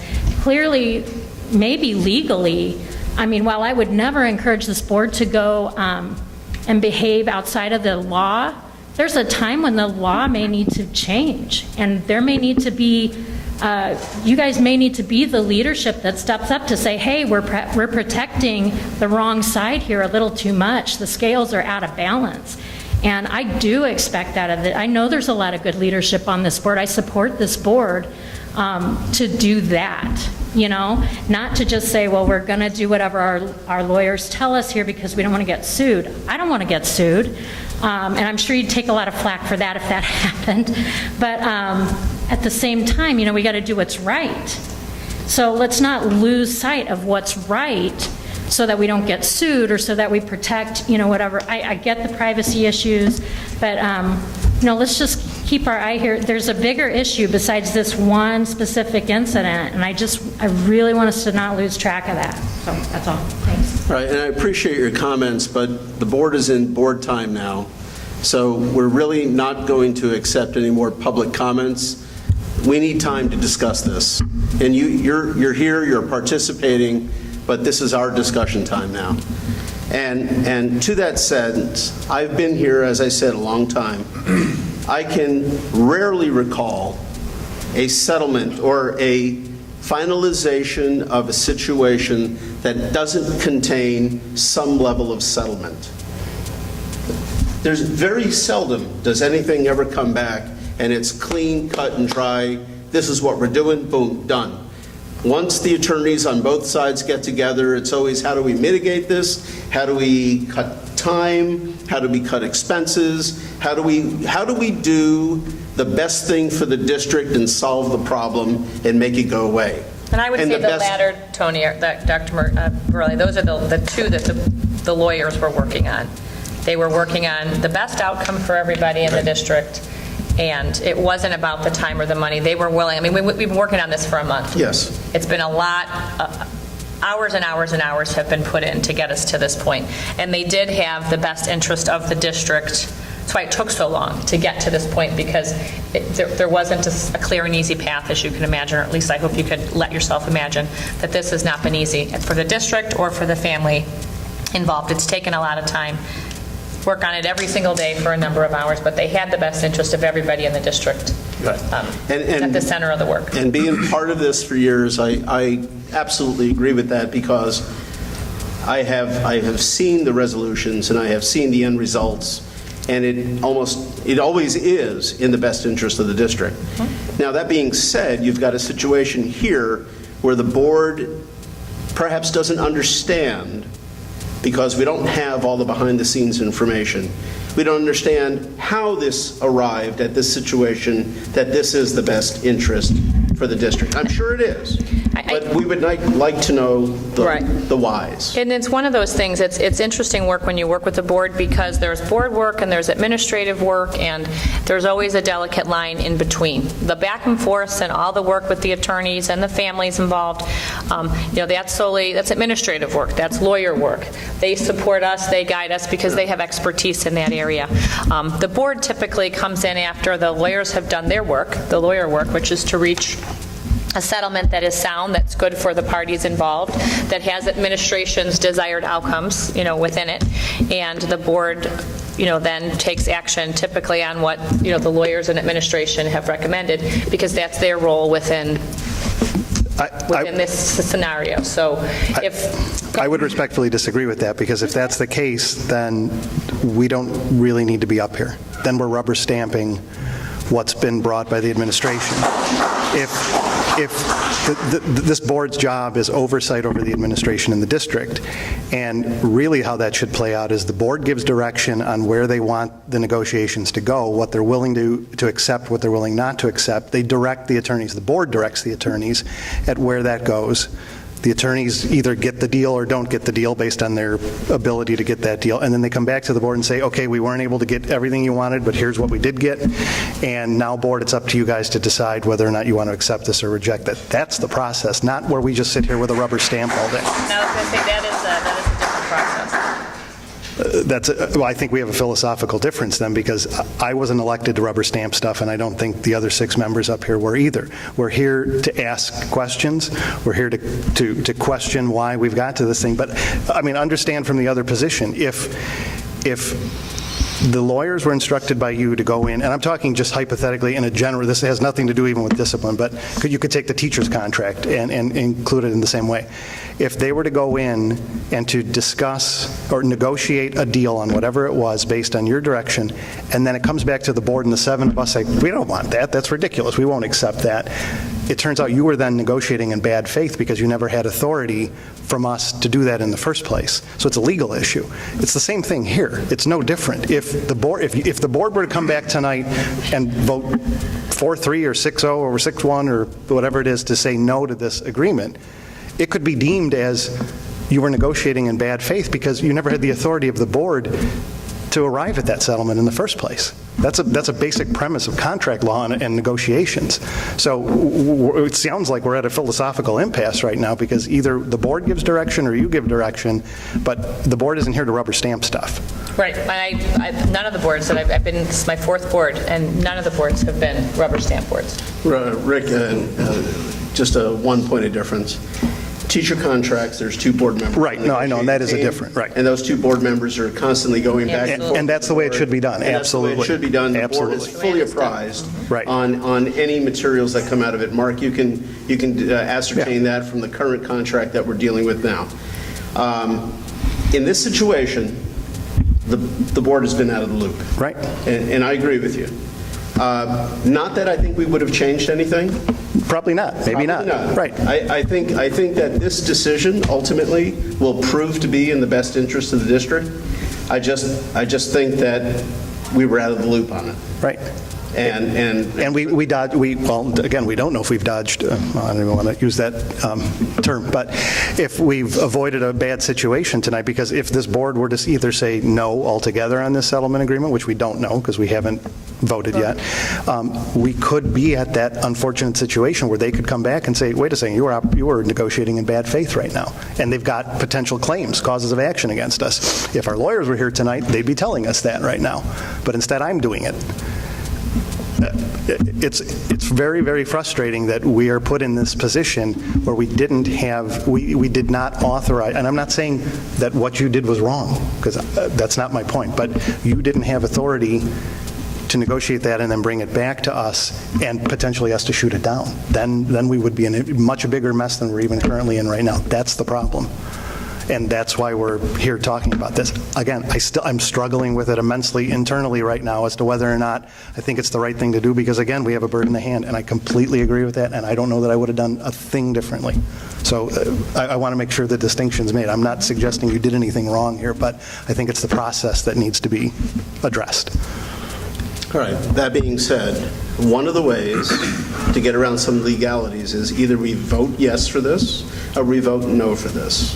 And if we vote no for this, that opens up the scenario of renegotiation or continuation with the process. Is that right, Dr. Hines? Mm-hmm. Yes. I mean, I'm communicating, trying to see what potentially could be done and when she could potentially be here. I'm concerned, just from again, we're on camera right now, so everyone involved in this can hear this, but I'm concerned the message that would give a voting no tonight, because if after the lawyers are here, again, if we decide to table it and the lawyers are here and they make us all feel very comfortable about this, we would have sent a message of no, we're not accepting it, and then all of a sudden, yes, we are accepting it. If we're going to entertain the idea of potentially not accepting it, then I think we table it. If we're all comfortable with it, or at least there's a majority of this board, which takes 4 right now to do, no, Yeah, 4. four. To do my math, I was not good at math. 4, then we don't need to worry about that. I think our community needs a resolution on this sooner than later. They deserve it. Well, does the resolution on this would be achieved by accepting this? That's what this, by voting. Right. Yes, yes. That would give us resolution immediately. I agree. Immediately. I agree.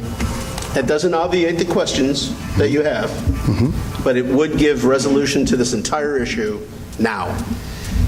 I think what I'm struggling with is not as much whether or not the other option is a better option, because I think I've wrestled with that in my head. I think I'm still struggling with the things that are in the settlement agreement, knowing that we can't even talk to the public about the things that are in the settlement agreement. I think that's the struggle I'm more having than weighing A versus B right now, and that is what it is. Again, until the lawyers are here, and maybe if we have an emergency meeting and the lawyers are here Wednesday night, they can say, you know what, there's nothing in that agreement we signed that says it's confidential, so we can discuss anything we want. Maybe, I don't know what they're going to say, but I'd feel a lot better if we came to some agreement on Wednesday night of what we can and can't say about this, rather than putting it in a file cabinet and never talking about it again. There's two different issues, though. Right, exactly, totally. That's my point. We could still take action on this tonight, resolve the issue, move on, and then we could talk about what we can talk about on Wednesday. I agree. This is very cathartic. I'm just talking it out right now, helping me get to where I need to get on it. That's what this is for. Yeah. So again, let me just poll. Eastman, I think, based on what your previous comment was, am I to assume that you'd be willing to take a vote on this? Yes. Okay. Mark? I've been planning on voting on this, so I'm ready. Great. Fred?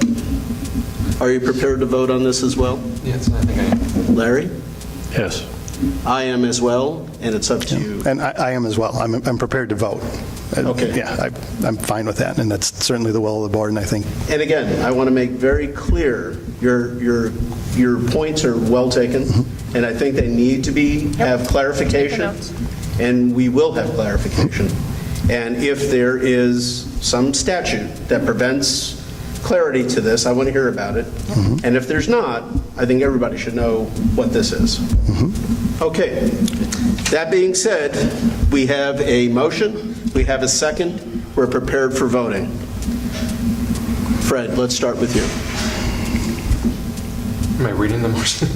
No, I've read it. How about if I read it again? Yeah, would you please? Yeah, I move that the Board of Education and Community Consolidated School District 64, Park Ridge-Niles, Illinois, present motion to approve the settlement agreement with the parents of student 2017-2018-1 as presented. And the second has already been made, so now we're voting. It's either yes or no. Yes. Larry? Yes. Yes. Yes. Yes. Yes. It is finalized. Thank you, gentlemen. Wednesday, we will have a special meeting. We'll have an emergency meeting. And at that meeting, we will have further clarifications by the attorney on the content of the settlement agreement and the ability to provide disclosure. We just have to make sure if it's either going to be Wednesday or Thursday based on the number of hours it has to be posted. So I will let you guys know first thing in the morning or the minute I hear back from the other attorney in terms of the 48-hour posting. I just brought up policy. Yeah, if we can, in fact, do Wednesday, it might need to be Thursday. Yeah, I just brought up policy, and I think we can do it Wednesday. Okay. I'll double check with the firm, make So sure. since we've had a yes vote, can there be information released to the public after you talk to the attorney? That's what I'm going to find out. And if I can step out. As soon as possible. You could release that tonight. Potentially. Do we also know of the timing? Well, at least the version of the document I saw tonight was not executed by the other party. It was, I assume, agreed in principle by the other party. No, it was signed virtually. It was, okay. So We'll just connect our the execution that's countersigned and it is now official. Correct. There's a virtual signature on their end. Okay. 14th. So it's effective immediately is the point. Correct. Okay. Can I make a motion? We adjourn for 5 minutes. Absolutely. Well, we take 5. Go. We have ongoing discussion of fiscal year 18 District 64 budget. This will be the third discussion of the 17-18 budget before the board. Others occurring briefly on June 12th, much longer discussion on June 26th. Today will be the third. We will again discuss the budget August 28th and again on September 11th, saving the final questions for the September 25th and final day of board discussion under adoption mandated by Illinois law. I expect members to have questions ready, so I turn to Lou Ann and start the discussions. Thank you, Tony. So I wasn't really too sure because I heard from Larry, so I have some documents I want to pass out on his questions about stipends, and I think he had some other questions when we had talked too. I do. Okay, so let me pass this out. This is actually out of the PREA contract, but I figured it was easier to look at the document as we're talking about it, since the majority of the stipends are in the PREA contract. And Lou Ann, if I can just hold off 1 second. While we were in break, we got some information about the emergency meeting scheduling. And as long as we have people in the audience, I might as well mention that now. To schedule an emergency meeting, there has to be a true emergency required. It does not meet the regulations as offered under the exemption of the regular meeting act. Therefore, our meeting, whether it's on Wednesday or Thursday, cannot be considered an emergency meeting. It'll be considered a special meeting. Special meetings require 48 hours notice, and since it is 8:41 and we're doing it, the meeting would actually have to start at 8:41 or thereabouts, 8:30 on Wednesday night, which isn't going to happen. So we probably will be scheduling the special meeting to discuss this issue, having the attorney on Thursday evening. Correct? We can do that, or as Rick was saying, and I don't want to speak for you, or we can roll it into, we had also talked about the possibility of just having an extended closed and then potentially coming out to open at the next regularly scheduled board meeting. And having that discussion on that. So you guys decide and you direct. I mean, I think the one side of this is the purpose, we authorized the settlement agreement tonight, so the discussion of the pros and cons of going A versus B is somewhat moot. It's going to be, we're looking back historically now and making a determination on whether or not we made the right decision, but it is what it is at this point. So I think from that perspective, there's no emergency to having that conversation. But it's also to explore the communications, right? And that's the bigger question to me is that, and I think, Eastman, to your point before, we owe the community, some expediency on this and getting this resolved sooner rather than later. I think having the communication discussion with the attorney sooner rather than later is important. I'm less concerned about having the other part of it because it is what it is at this point. We unanimously voted in favor of the settlement agreement. I did speak to the attorney when we were on our break, and in terms of the settlement agreement, it cannot be shared. It is an absolute student record that is protected. That was very clear from the attorney. No hesitation. I asked her 2 or 3 times just to be clear. Can't be shared. So again, we're in the same predicament, the same challenging predicament that we've been in for a little over a month now. Right. So we'd like to communicate more, but we really are not able to. But my question is, and again, I hear that specific 3 or 4 page document cannot be shared with the public. Understood. Can we share with the public that a student is or isn't coming back to Lincoln on Thursday? The information that I was told is no, because it would be, the student would be able to be identified, and that would be a breach of confidentiality. So she and I are going to talk further tomorrow morning, but her initial comment, which is, she is not varied in terms of her recommendation, and her directive is that we cannot. So I said she was going to get on the phone with Tony Louisi, Michelle Todd, whom I spoke to tonight. The three of us were going to get on a conference call first thing in the morning and talk about this a little bit further, because we only had a few minutes, as you know. First thing in the morning, though, is too late. Right. That pushes the timeline even further out. So I think it's going to be a pretty quick discussion and a pretty quick meeting, because I think there's enough federal and state statute, no matter how you look at it, I think there's enough federal and state statute that are going to tie our hands. But I think the public needs to hear it, and I think they need to hear it in a public meeting, in a public fashion, an open session, even though it's been said before. I know I've personally brought up some of this stuff, and I quoted actually the laws. I quoted the federal and state laws. So if we did do Thursday evening to go over these questions and to answer Rick's concerns, at least I feel that we would have provided that communication outreach that folks here tonight were asking for. And again, she did say she will come, but again, it's going to be limited in terms of...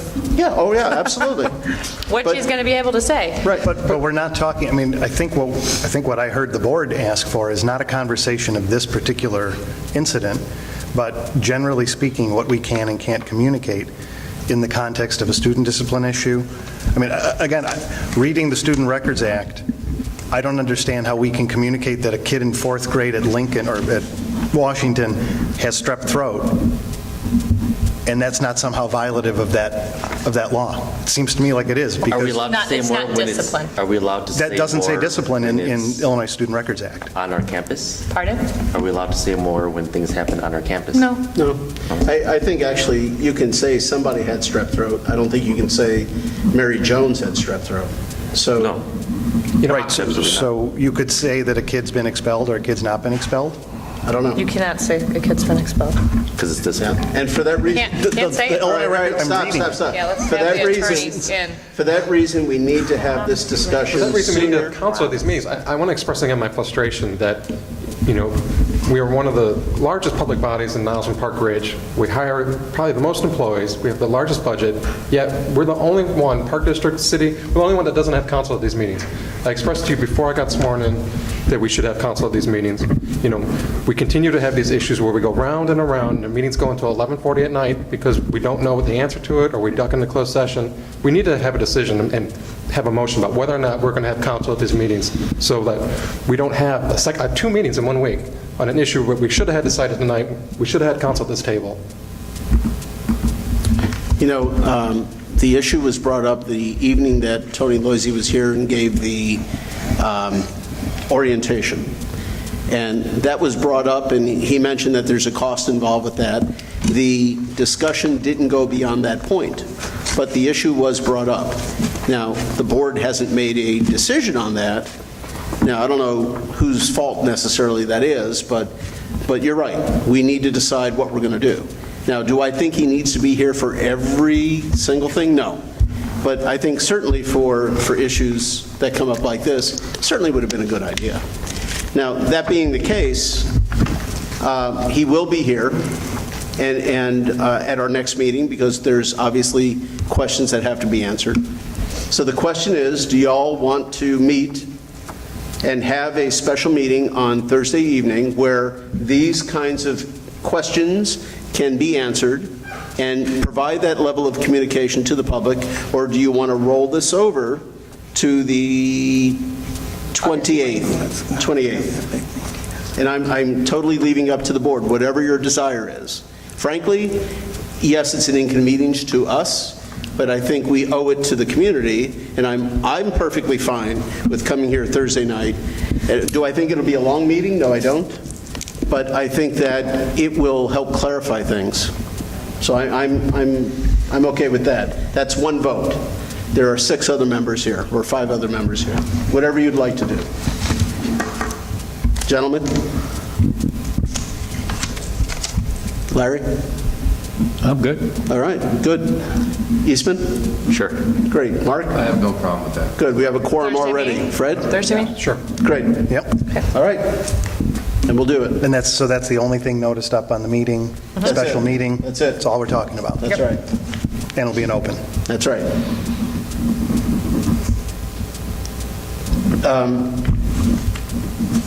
We may have it closed because if there is some discussion of the individual, Right.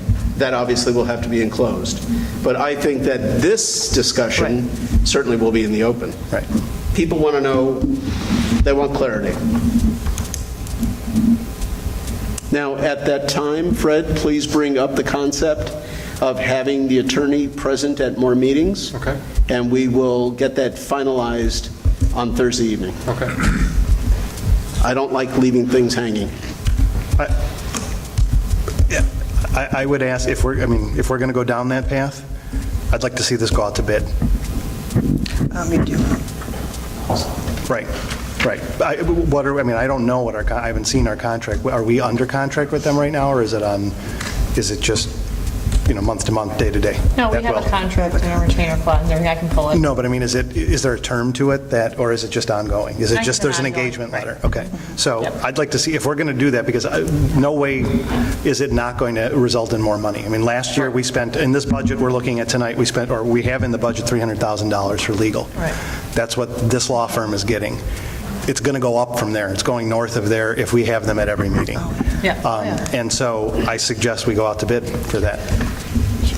There are several other law firms that do this. And You usually do a proposal, so you don't have to check, so you don't have to take the lowest bid. Right, yeah, because we wouldn't want to do it as a architects, lowest right? responsible bidder type situation. Yeah. But lowest, It's usually It's like done. architects, right? You don't Yeah, have to it's take- done They're exempted through from- an usually you do it through an RFP, and then the board hires the attorney.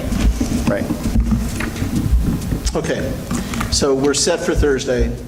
We're back to Luann tonight. Okay, so if I can just give you a little bit of background on the stipends for those of you that weren't on the board at the time that we did the contract. Prior to redoing the stipend document, the teacher's contract had a very limited amount of stipends actually identified in the contract. However, we were paying a variety of many different stipends that was not really written down anywhere. Therefore, making it hard for you to budget. Yeah, that was really hard. So we basically put a committee together of individuals on the negotiating committee to basically sit down and kind of unwind the ball. So we laid out all the different stipends that were being paid at the time and put it into this document. And some of them are dependent on funding, such as the power that we do for the middle schools and Camp Duncan are dependent on the funding from fees paid for those things. Some of these stipends are sunsetting, so the webpage sunsetted this year. We replaced the curriculum specialist for K-8 Channels of Challenge, so that stipend's gone. We have the individual retiring this year that does K-5 science, health, and social studies. So those stipends will be gone next year, and I think we may have another one already gone this year. So we had really talked about the stipends and where stipends should be paid and where they shouldn't be paid if it's really part of your job. The one thing that Larry and I had talked about is the lunchroom recess supervision stipends, which are on page 2. And prior to the last contract at our middle schools, all of the lunch supervision was done by District 64 employees, so there was no lunchroom supervisors. And at our elementary building, we had lunch supervisors. However, we had heard from teachers, in fact, and administrators. Lori and I were in a meeting recently where a teacher actually brought this up, that the children don't listen to the lunch supervisors. So there is value in having teachers in the lunchroom along with our assistant principal in the lunchroom to help with disciplinary issues. Now, this is voluntary. Each elementary can have up to 6 individuals. And at the middle schools, it's 5 people per grade, so 5-6, 5-7, and 5-8. Some of the schools, we don't really have any takers from our staff on doing the lunch supervision. Right now, I just sent this spreadsheet out on Saturday or Sunday, and some of the schools are saying they're having a hard time getting people to take this stipend. So in the budget for this year, this is under function 21, Page 28. 21, it's on page 28, and it's under the function 10E, and it's 2191. The first group is under object code 105 is student supervision, and that's our lunchroom supervisors, so those are outside individuals that are hired. And the bottom group is the stipend for employees that we hire teachers or teacher aides. When we renegotiated the PRTAA contract, there were changes made to that, so TAs, many, I believe, are serving as part of their normal workday in the lunchrooms also. Can I ask a simple question? 3 years ago, prior to the new contract, do you have a bottom line number on what we've paid for lunchtime supervision, whoever is part of that, and the bottom line number too? So here's the thing, we can tell you what was in the budget, however, how do I put this? The data was not clean. So we had, when I pull up the detail report, like which shows everything that hit payroll, you know, I'm like, who's this person? Oh, that's a sub. Who's that person? So there was all kinds of different things, like there was stipends for reading Intervention. Not the intervention, but the club. So nothing was being charged appropriately, and so that was my first year here, which Brian and I worked on teasing that out and straightening it out. And when I met with him today, because he's been gone the last 2 weeks, he had a little baby, so he was on paternity leave. I said, do you think that data from 14-15, we could use that data? And he said, no, I wouldn't rely on that data. But we were, the numbers in that area were very high. We had, I think Roosevelt School had spent over $100,000 in 1 year on the lunchroom supervisions. So I think we did see, you know, some really high numbers, and this is really pulling it back into control. We do have a 1-to-30 ratio on our playgrounds, which is very good because that gives us enough supervision out with the students. The match just started a few years ago, the 1-to-30 ratio. Kind of coincided with when you cleaned Right, when we cleaned it up, but we were seeing really high numbers, so like even if you look at Roosevelt, here now we're not going to see that high of a number because people were also not sticking to how many they should, you know, they didn't know what they should be doing, so they didn't know, well, how many should I be hiring? So we've really laid that out and codified it more for the principals. Can I make a comment? Of course. Sure, thanks. I mean, since maybe I might be the train engineer that's driving this train. Sorry. You know, I heard what you said and what Dr. Heinz said about, you know, there's value added to the program because we've had these teaching assistants or teachers out there at lunchtime. Having been a lunch lady. Lunch lady, I love that. Yeah. I can tell you that I don't think that there's that much value added that it should cost us $250,000. I don't think that, you know, $146,000, not counting Emerson and Lincoln. And because we have the lunch ladies, they're doing the job. My wife resigned when I got elected here, and I've been around enough that I just don't believe these 3 and 4 and 5 teachers. I would like to see some numbers because I don't believe they're adding enough value. Personally, I think that program should go away. I think that we should leave it to the lunchroom supervisors to do what they've done for 25 years And because 2 years ago, this program didn't exist for teachers to draw $30 an hour to work the lunch period. So just respectfully, we just talked with Joel today, and we're having a very, very hard time hiring lunch supervisors. Yeah. So that is... And for the last couple of years, we've been understaffed. But I understand, maybe we make a bigger effort to hire them. They're $10 an hour versus putting a $30 an hour teacher out there. They're $14 an hour now? Some of They got them a are. raise. Yeah, some of them are.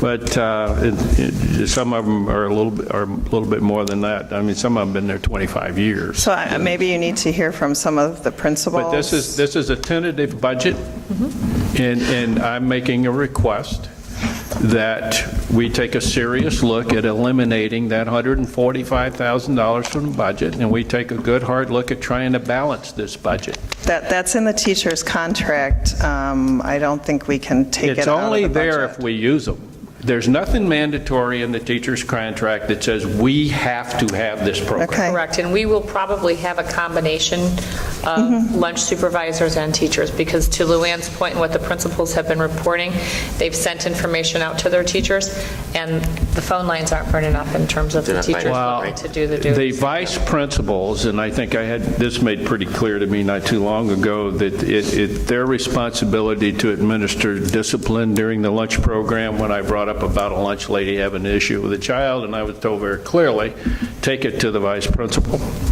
Now, again, I was even told that maybe board members shouldn't get involved in line items on the budget. Well, I tell you, I was elected by the people who pay the money into this budget so we can have a budget. So I'm going to be very active, and I expect every other board member in here to be very active. If you've got a question on a line item on a budget, ask that question. Now, I just want us to look at this line, take a look at cutting it. We spent $46,000 at Carpenter last year. No, those are the lunchroom supervisors. Those are not the teachers. Yeah, let's go down to the stipend. We spent $10,217. This year, we're budgeting for $21,000.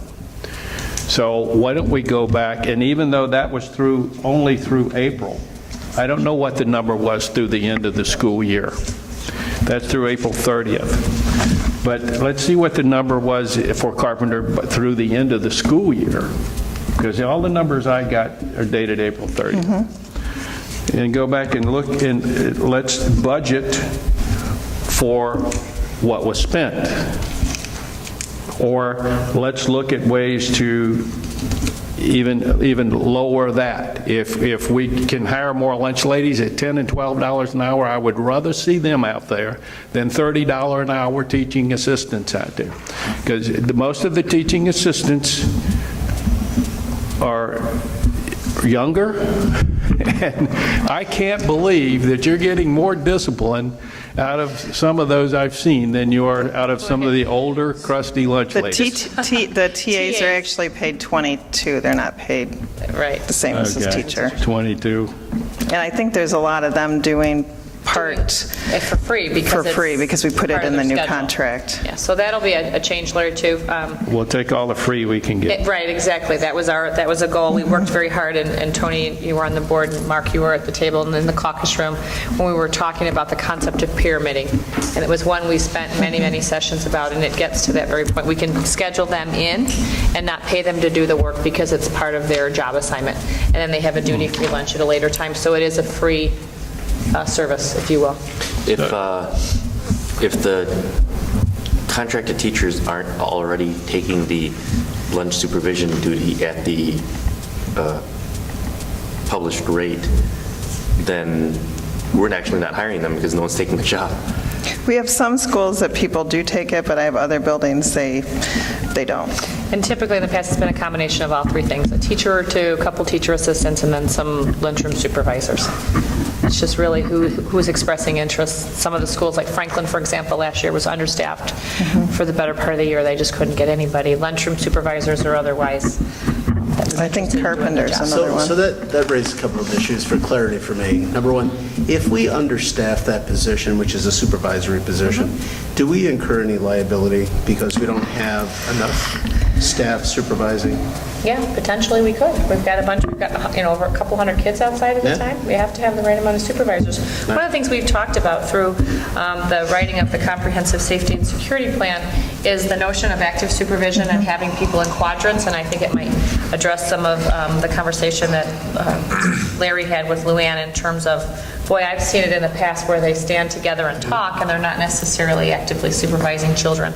So through the safety plan that we wrote last year, active supervision training and having a specific area, quadrant, that's what we're calling it, that you continually rotate through, should increase the safety and decrease some of the chatting that goes on when colleagues are naturally out on the playground. And will that be instituted this year? Yes. Okay. So can I just piggyback for just a quick second on that? So this sounds like maybe a silly question, but who's supervising the teachers or the TAs when they're out there that are getting paid $30 an hour or $22 an hour under the two contracts? Who's ensuring that they're not texting on their phones and actually watching the kids? Principal?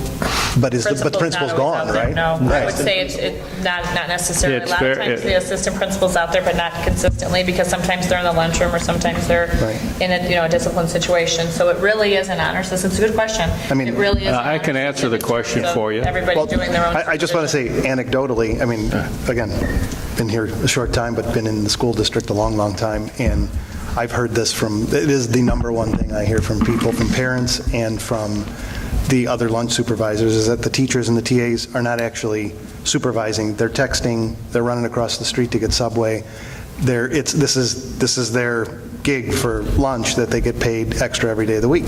Therefore, that's back to my encourage the lunch supervisors to go hire the $10 or $12 an hour people to get out there and do the job. Well, pardon me, but that still is not going to solve the issue of supervision of the supervisors. Right. And I would like to see some regulations. Just like we did with the security plan that we came up with, if people leave doors open, we want to make sure that people know there's consequences. So what kind of stipulations do we have, consequences in place for people who don't do their job? Basically a job description and regulations of their stipulations of their duties and consequences should they not do their duties.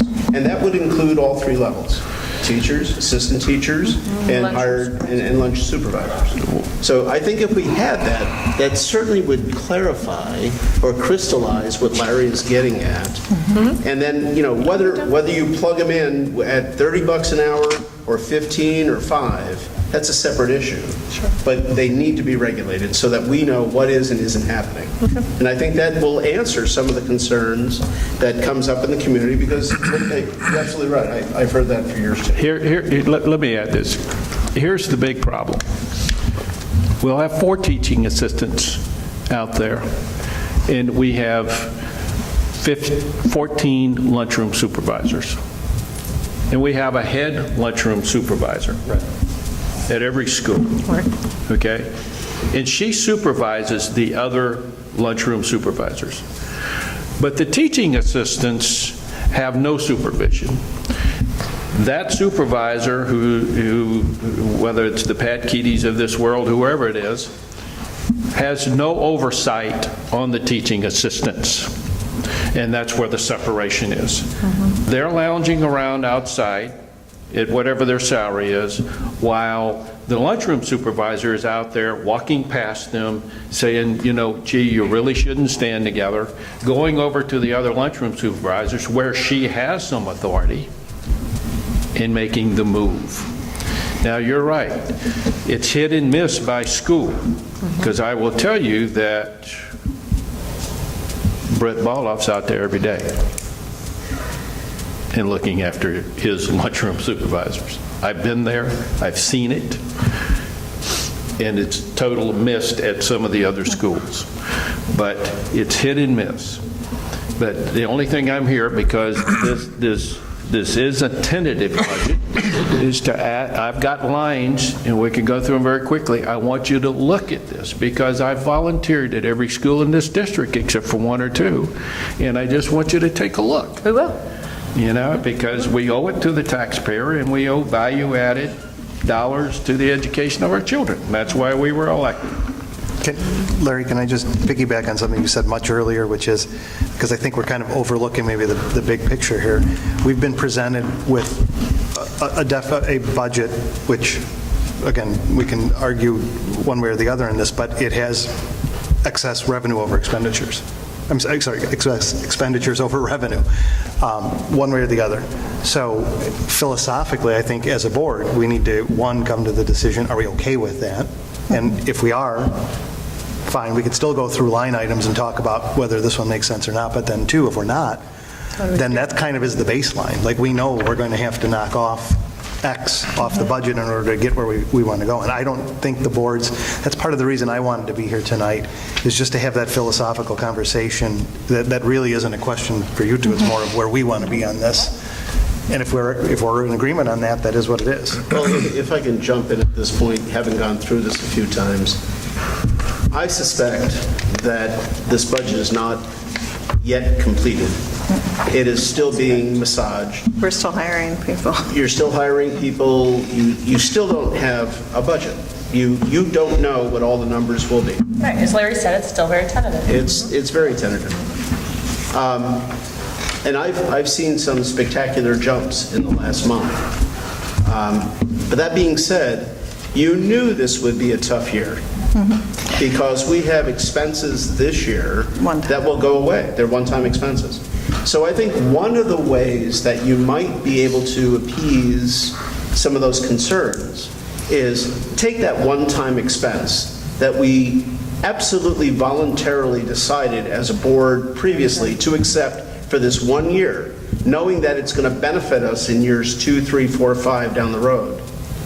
Can you abrogate out that one-time expense to see where we are as a budget?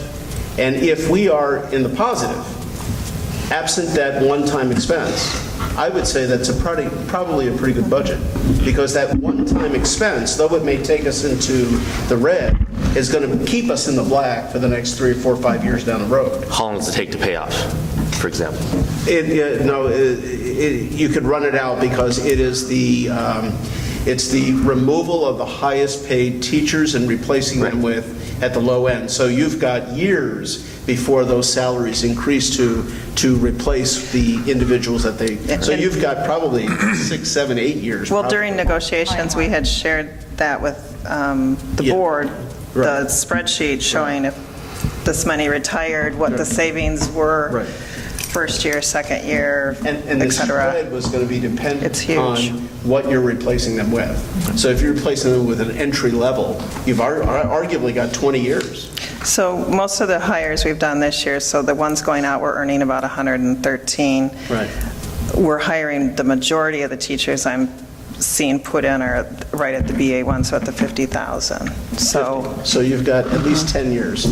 10 years before you can spread out the positive gain for 10 years. The other thing we'll see with this is a reduction in our health rates. Because as we know, different age people are more expensive to insure.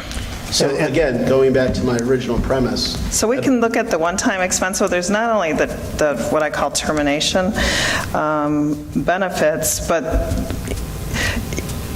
if we're going to keep the strategic plan within the 5 years, right, we have certain things we're doing every year. So you're doing curriculum adoptions and that, which are fairly expensive items. So if we're going to stay within the 5-year time frame, then we would keep moving along on those items. And that's sort of just what I'm asking philosophically to have a discussion about is, I completely agree with you, Tony, that there's a benefit to having done what we did, and it's going to pay off over the long haul, and there's a pain to accept in that first year. Totally understand. However, that doesn't necessarily mean that there aren't wants versus have-to-haves in this budget right now. And if there's wants, maybe we look at those wants and say, this isn't the year to do wants, or nice-to-haves kind of things. Maybe that's next year when... Push it off when one year. When we have the money. When we have the money. And again, I keep coming back to this silly example, but the desks that you brought up at a couple meetings ago. If that's a nice-to-have, but a not For part the of the... sixth grade, yeah. Part of the strategic plan, maybe we pass on that for this year and just say, okay, that's $100,000 off of this. Now we're a little bit closer. That's exactly the reason for pulling this meeting tonight. And, let's go to page 5, the music department. So, I'm just, having been in other districts where I have had to cut $1 million and cut money and everything, typically the board would give us direction, like balance the budget, cut 10%, cut $1 million, and then as the administration, we go back as a team and figure out what those cuts are going to look like. I'm all in favor, and that's kind of how I personally had envisioned the process going. But I fear, and Luann, tell me if I'm wrong here, but we might be under the gun right now. I'm sorry to keep using that example.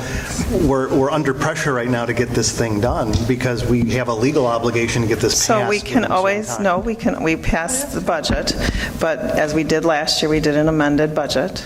So we always have those options. So just because you pass a budget doesn't say hit the green light, spend all the money.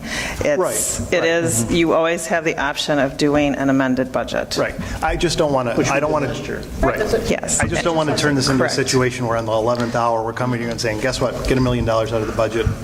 Come back to us in 10 minutes and let us know how that goes. Go out there, come back. I'm going to throw up a list of things here that I just want you to take a look at, focus on. That's the reason I'm doing it. The music department, when I see a significant change in what was actually spent versus what's being budgeted for, that's something we need to take a look at. And not that I'm an expert, but I've sat in hundreds and hundreds and hundreds of budgets, and you look at stipends in the music department are jumping $5,000 and $6,000 and $1,000 across the board. So Can I ask you, I'm sorry, what page are you on? 5 of the expenditures. My page 5 has transportation fees. No, under education. Their education. Fund 10. So the music stipends are one stipend that they were paying, but they weren't identified, and so I don't even know where they were being paid. And so we kind of pulled together what was actually being paid and put it into the chart. We do charge a fee for music also. Yes. The students do pay a fee. Right. Now, we cannot charge them a fee for labor, though. Right. That was that whole discussion we had about fees. Right. Okay. Well, see, that's part of the discussion, all right? There was some money being spent that's not showing up here, but was spent in other places, and you've gathered it all together and budgeted for it. Well, yeah, and last year it was in the correct place. Help me out here. Let's go to page 8. Sure. We're in the languages. Okay. We're talking about per diem days. Tell me about per diem. Sure, okay. I can start this and Lori will jump in. So per diem days, the individuals that are curriculum specialists and department chairs have certain numbers of per diem days that they're allowed every year to use. And probably Lori can fill you in better on what they use those for. We don't have to give those to them. To do their work in addition to their teaching assignment. So they're doing extra work above and beyond teaching, and that's why they're given the per diem days to get additional work that we're asking them to do done. You control that, right? Correct. Yes, and that's you don't usually have to in the give summer. that to them. And we have some individuals that get them and don't use them. This additional work that we're asking them to do needs to get done, so we assign them as it's needed, based on the tasks and what the department is doing.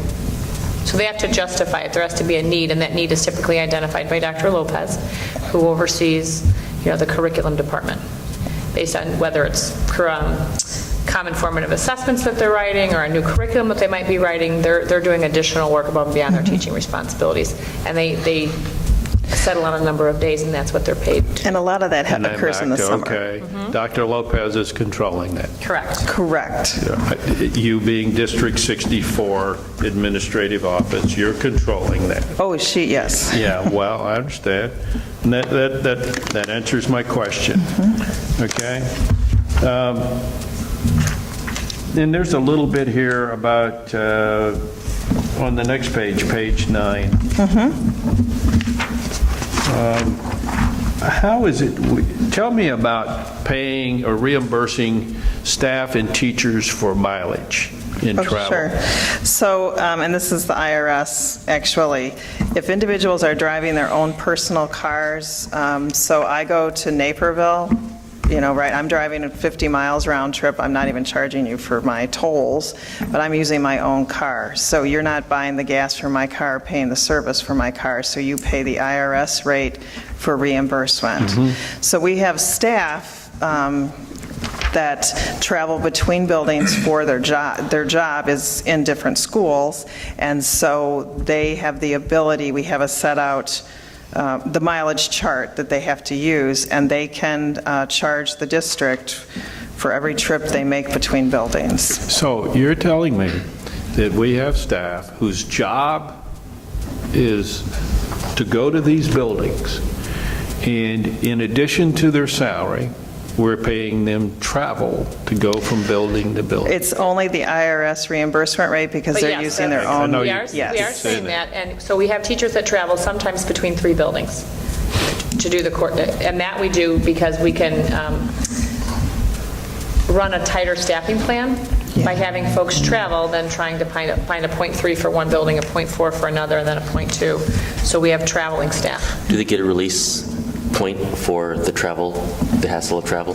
Sometimes, depending on how the schedule is booked, you have to give them an adequate travel time based on when one period ends at one building, how much time it'll take, and when Right, another so for one example, if starts. it's, 300 contact minutes, whatever it is, Correct. they might only be obligated to do 270 or something. And that's all identified within the contract, how many hours. This is absolutely allowed under the IRS stipulations. There is no travel reimbursement for getting to work, but once No. you're at work, you are allowed the 40-something cents. And we also follow the guidelines, so if you're going to Camp Duncan or you're going somewhere, the shorter of the two, so say I was going to the airport, okay? I live in Winnetka. I could only charge, if I did, charge the mileage from the District 64 office to the airport. understand. So, we are really tightening down on it and making sure we're only paying for what we should be. That's great. Let's go to special education. Sure. And if I can't answer some of your questions, we'll get the answers and get them back out to you guys. Larry, would you mind just giving us a page? This is such a big document. Page 11, Okay, special ed. okay. Got a lot of overtime, but even though it's 500 here and 750 there and 1,000 here and 750, and we're budgeting for this overtime. We didn't budget for overtime in special ed last year. We didn't budget, but we did put small budgets in this year. Obviously, we can remove the overtime. The only individuals that can charge overtime are teacher assistants. And as you've probably heard me talk about, overtime has been one of my big things that I've been cutting out and cutting down. So whenever I start seeing it, I'm usually, asking a lot of questions like, why do we have any overtime? Can you give the board an example as to why we rebudgeted for it? What were some of the ways the TAs were using overtime? So they may have to use overtime if a student that's in their care is picked up late. So Or stays for a club. Or stays for a club. So if we have that's a very good example, Lori. If we have a special ed student that wants to participate in a club or a sport, we are required, if they have in their IEP a special, an assistant for them, we are required, a one-on-one, we are required to provide that assistant for the club or the after-school sports event. Okay, I understand that. We have almost 25,000 in stipends. Yeah, I was going to ask, why did the stipends jump up $11,000 there? Where are you? That's just above 10E 201 1320 or Personal care? 1311? That's personal care stipends. So last year when we did the budget, we didn't know The student needs. Yeah, how many or what the student needs are, and then based on what we had last year, we did this year's budget. So it's in the PRTAA contract of it's like a toileting personal care I understand stipend. that. Okay. But Again, I'm going through this and I'm getting a little frustrated because when I look on this one page that gives a tentative budget summary and shows that we're 6.6 million in the red, I don't know actually what that is because I don't have the number that's aggregated out, which is the accepted loss for the year because of the retirement. And if it's Right, and so I have a note for you. But if it's, let's say it's 6.6 million that's abrogated out for retirement, and it's not, but let's say it is. And we're talking about a balanced budget. So having a line-by-line analysis, I think it's great for questioning, I think it's great for information, but I think we need to balance it off of a basic number.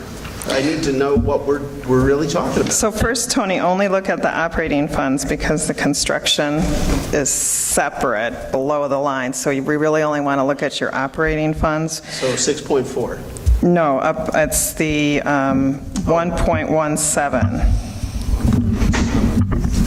1.17. Right. Where the hell is that? It's not on this. The top line. Yeah, it's on the,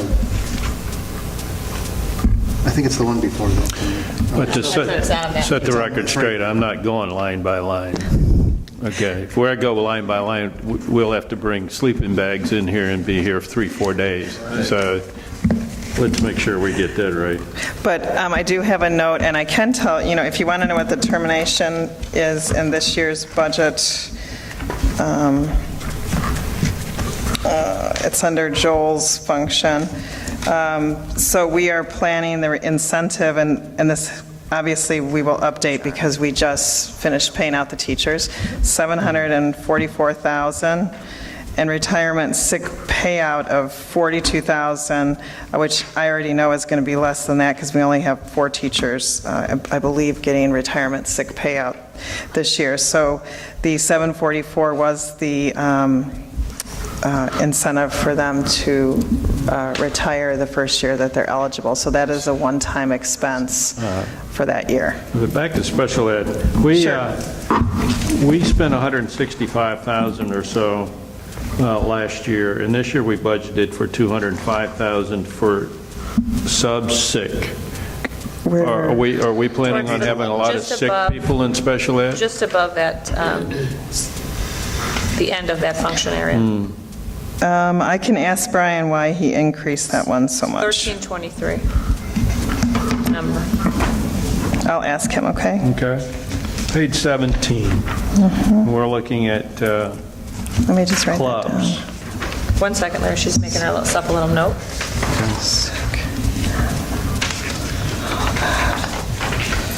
Okay, what page? 17, where Okay. we're talking about clubs. Sure. And we've got roughly 132,000 to support clubs in stipends. And I guess we're paying, if a teacher stays over at Lincoln with a club, the movie club or field school or whatever it is, we're paying them a stipend.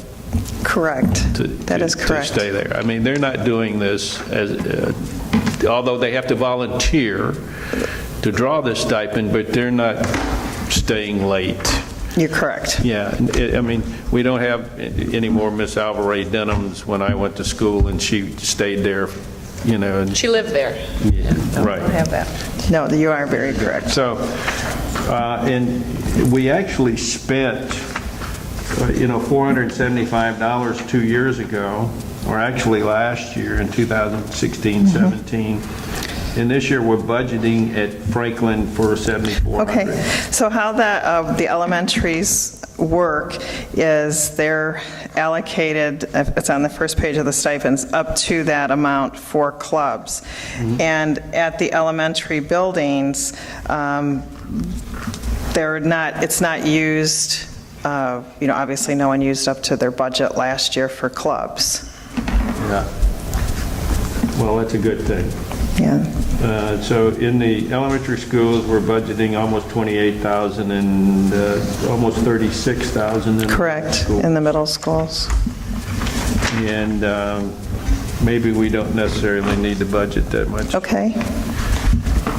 87,000 on the next. Let me just make a note here. Okay. Interscholastic athletics. So interscholastic is IHSA, I believe the middle school's under that too. So that's the IHSA sports that we compete in. So those are pretty much all cut sports. Yeah. And the kids do pay an additional fee. They pay $100. Yeah. And we cannot charge them for the labor, again, because it's an extension of the school day. And the stipends and the student supervision, that's the labor? So student supervision, we can charge a fee for. When we went through and looked at the legalities of fees and did all of our kind of research on it when we did that a few years ago, student supervision is, the lunch supervision, surprisingly, is something we can charge for, which is kind of odd, but yeah. Okay. Let's skip to page 25. Okay. And we're over in the nurses now. Okay. And looking at what we actually spent versus what we're budgeting for this year. Okay.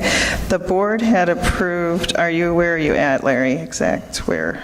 Page 25. Okay. So nurses and subs, we're, a sub for a nurse, we're budgeting 20,000. Brian would have, he did these numbers because that was through an April number, so being conservative, looking at what we had spent through that April time period. Okay. So, I mean, him and I will go back and look at what actually was spent and start making adjustments in the budget. And the other thing the board did approve was RNs in each of the schools. Last year, that was done by board approval instead of having the nurse assistants in the building. And that increased the expense. Right, but we also aren't paying that stipend that they were receiving either, so. Let's go to page 29. Sure. What is outside supervision? Okay, so outside supervision is before and after school supervision, and it's Taking the kids from the bus to the building? yes, yeah, and supervising. We have someone at every door that children enter or exit from, and then it's also includes like midday at with the kindergarten students or preschool. So we budgeted roughly $142,000 for that. Now this was through April, so we'll have we'll have the final number. Yeah, please take a good look at that. But with 8 schools, we will look at it, but with 8 schools and a variety of different assignments covered within that umbrella. 2 years ago, we spent last year we spent $81,000. So can I ask a quick question about that? Is, under the CBA, how do they define an hour's worth of time for $30 an hour? So if they're out there for 10 minutes, let's say bus arrives, making sure kids go from point A to point B, is that an hour? No, so if you look at the second page, Larry, of the stipend document, look at morning day supervision, that's the easiest one. I know. So from 7 to 7:35, it's 35 minutes, and we have, and I'm sorry, I am having a senior moment. We came up with a per minute that we're using to calculate these. Okay, but the CBA doesn't necessarily say that it's minimum of an hour. No. Okay. This is the times. We did try to quantify the time so that we made sure that every building was doing the same thing, so we weren't paying some buildings more, some buildings less. So how are these timesheets? They're kept through the school administration, and then they're forwarded So out what to... we changed with that, which is, was the one thing I wanted, was they have to turn in a timesheet, so we're only paying you for the days you actually did the duty.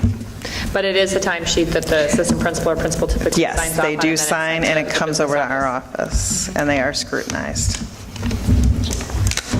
What is on page 32, what is QIT? Oh, so that's... Our quality improvement team. Yeah, and I'll let Lori talk about that. That work with our principals. They work as a team throughout the year. They set a number of building goals. They meet to plan after school Wednesday early releases on building goals, data goals. So it's a quasi-leadership team within each of the buildings, and it's identified as part of the collective bargaining unit to have QITs at every building. Part of professional development a little bit? Okay. And it is in the CBA. It's another program we spent $3,700 for, and we're budgeting almost $14,000 for. Where are you, Larry? Page 31.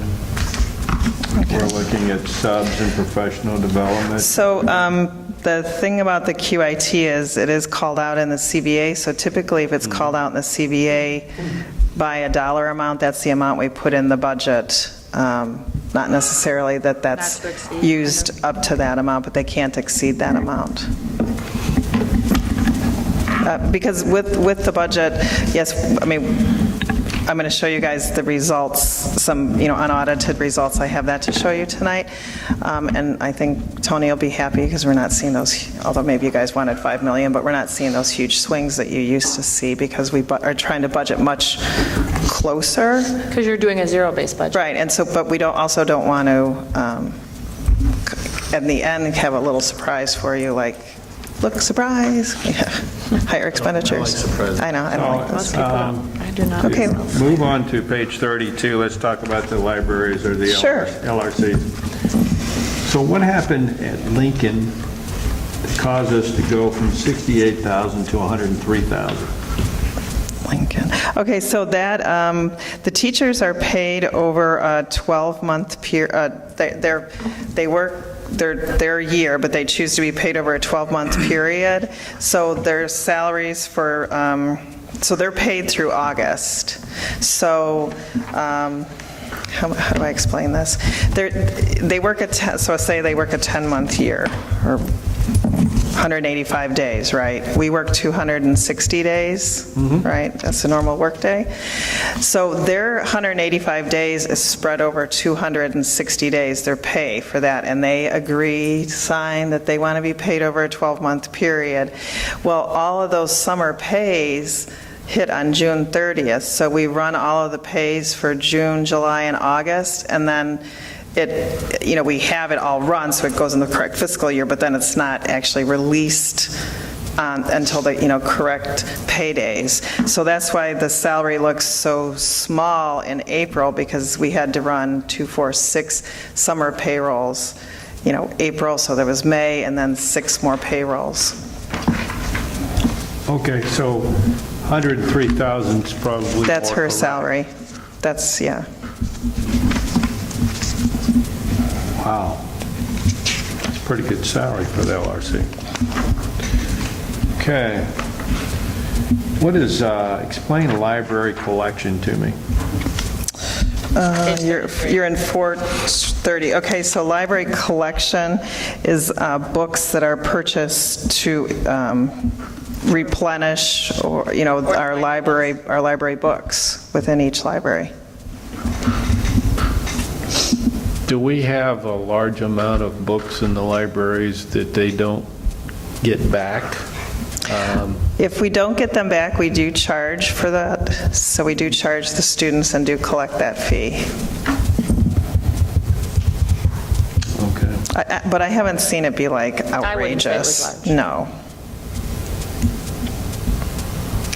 In the Office of the Superintendent, page 37.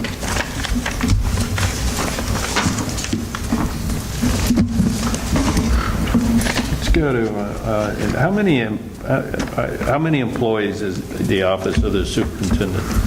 2. 2. And we've budgeted $40,800 for health insurance for 2 people? That is correct, if they take family health insurance.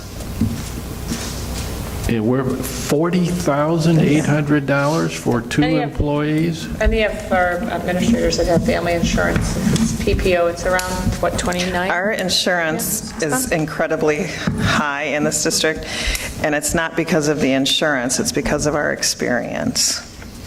So when I meet with our experience, so we have some individuals that have very severe medical conditions, whether it's the employee or the spouse or their children. So it's a risk pool. It's a measure of risk. Yeah. So so that's why I was saying before, as we're rolling us older adults off, those young whippersnappers that are 21, especially the probably shouldn't say this, the male teachers. Do you have your data? Are cheap. That is the data, right, that we've looked at. Because when you say, how can we lower it, that's the response, right?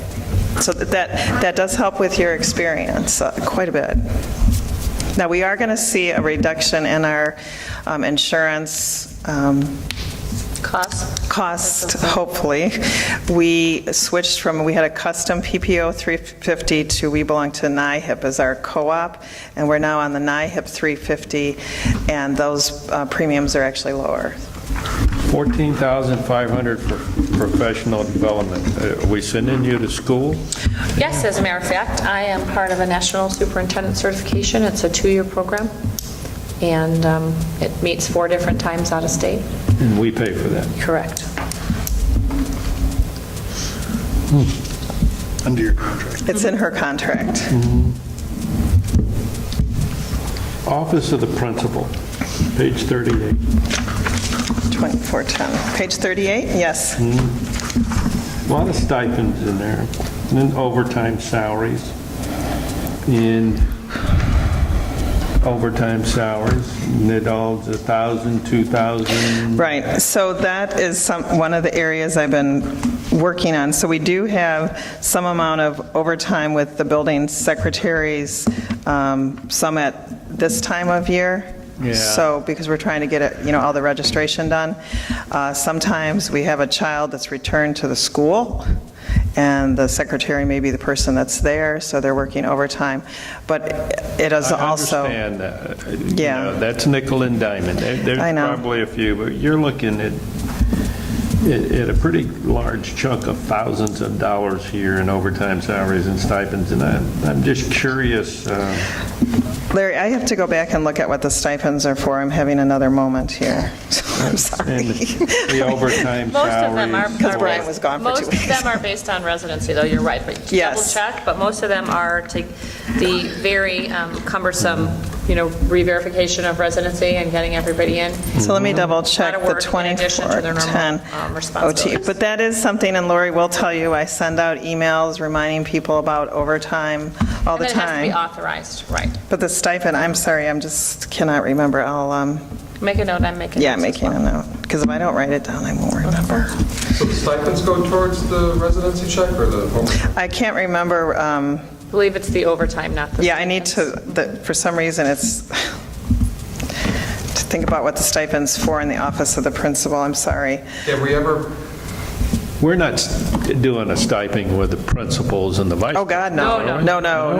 No, there's no administrator It's like gets a principal stipend. discretionary fund-ish? No, the stipend, and I can't remember, I'm No sorry. slush funds, none. Okay. None. Okay. The overtime is abrogated to the verification. Well, it's that, so right. That's an hour, yeah. it's So an this spring or summer, I had principals telling me they needed them to work, so I was approving, for them to work extra, hours. And some of the times, rather than have them work overtime, I bring in a sub, and we just charge at the same place, because obviously that's cheaper. But have we ever looked into sourcing that out? there's, I would love to. Is it just cost prohibitive, or we just? It's the most horrible job in the world. She would love nothing more than to do that. There isn't necessarily a firm that we found that'll do it, although the high school is... 207's doing it, right? The high school No, has so a new we process do that have that same software. We use the same We clear actually software. have that same software. So I'm going to meet with the individual that did it to see kind of what the results were in that. We do use the Clear, so when I have a question about someone before I'll meet with them, I have my assistant run them through Clear, because what it will show me is Lori Hines tells me she lives at 575 Orchard, and I'm kind of questioning it. So we pull up and we find, lo and behold, Lori Hines has numerous hits at a 575 Orchard in Chicago or Des Plaines. And so then that starts raising issues as far as your residency. So we are looking at it. I'm a little hesitant, but we are looking at what they did last year, and I want to talk to them and see, because we've realized that the process is onerous. Now, I will tell you that, and Tony will be happy to hear this, we actually were able to reduce a section at a school because of a residency issue. Oh, yes, we did. We're on it. Great. Just the other day. Next, page 40. Travel, mileage expenses, and telephone expenses. Are these telephone expenses, are we paying for the phones of all the principals and their vice principals? So we pay A portion. a portion. It's $660, I think. $50 to $60 a month, I can't remember, I'm sorry, for their phones. They are expected to use their cell phones for work, for both their email and for telephone usage. And travel mileage expenses the same way, where they have to, it's them and their secretaries, or, anyone in their office, they would have to turn in the correct documents. Well, I think to help Larry arrive at, about 3 years ago, It was when reduced. we reviewed this, we determined that the administration will be using their phones 60-70% of the I time do for use business. mine a lot. So we came up with a number that would equal about 60-70% of usage, and that's where that number came from. Because we if I did remember. reduce it, We did remember? reduce it a lot. But they're required to have a cell phone for business and then a personal cell? No, we only have one. They only have one cell phone. So we don't have two cell phones. So like Lori and I just have one, but I give my number out to, usually not parents, but certainly architects, vendors, everybody knows how to get a hold of me. It came up at one time to just give them a phone, but then we thought that they would use the phone for personal business, and we didn't want to do that. So we gave them a certain amount of money based on a percentage basis of what a year contract would cost. Okey doke. Let's go over to page 44, HR. Okay. We've got a chunk in there for a stipend. Oh, that is our mentors? $81,000. That's for our first and second year mentors for new teachers. So it's higher this year because we knew we were having to hire A lot of new teachers. probably 3 times as many as we normally hire. Who are these mentors? They're current teachers in our district. And I believe how the process works is that Joel works with someone from the union to determine who the mentors will be. And so they teach in our district already? Yes, correct. And they're drawing a union contract salary? That's correct.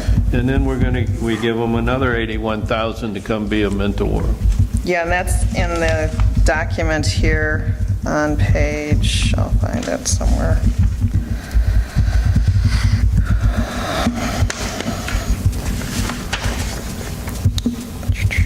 On page, in this document I gave you, so it's on the 3rd page, which says page 65.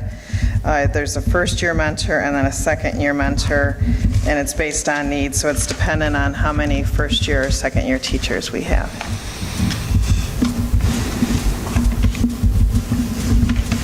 That particular topic had a huge amount of discussion. Yes. When we were doing the PREA negotiation. Yeah, last year we spent $43,000, and then a little bit more because there's like 6 weeks here I can't see. Yeah, this year, 81 may not even be enough because we hired, we hired a lot of teachers. More than that, I think, actually, when we got all said and But done. these aren't first-year teachers? Yes, they These are. brand new out of college? Yes, they are. That's why they're only $50,000 a year. They are brand new out of college teachers. I thought we had hired some that were coming back into the teaching profession. I don't think they have and Lori can probably answer that, or I can check with Joel on that, I'll make a note. I don't think they have a stipend if they've been a teacher somewhere else, but I can't speak for him, I'll double check. In information services, Okay, let me just write this down, Larry. What page? it's the same page, 44. Information services, $40,000 for telephone expense. That's for the telephones within the buildings. So that's our phone service. And that is considerably less than when I came here. All the phone systems then are underneath info services. Yeah, yes. And all the postage also? Yes, I mean, I charge it under that budget, just that, we can charge it, not the postage, but the phones either in Fund 10 or Fund 20, but I put them in 10. Yeah, you could spread it That's out. our voice over IP, which is considerably less than what it used to be. Okay, I understand. So again, staying in human HR. Sure. Tuition reimbursement. Whose tuition are we reimbursing in HR? That is, where's Lori, might be able to explain that one better. That has to do with, I really don't understand that part of it that well, but this is, I think, teachers, we don't reimburse, like if I'm going, or a teacher's going to get their master's, we don't reimburse them for that. These are teachers that have been in the district a while, and there's some agreement in there where we reimburse them for tuition. It's in the contract, yeah. It's in the, I've read the union contract. It's in there, and I couldn't find it in there. I can send you where it is exactly, and when she comes back, she can probably explain it a little better, or I will have Joel write up an explanation. Okay.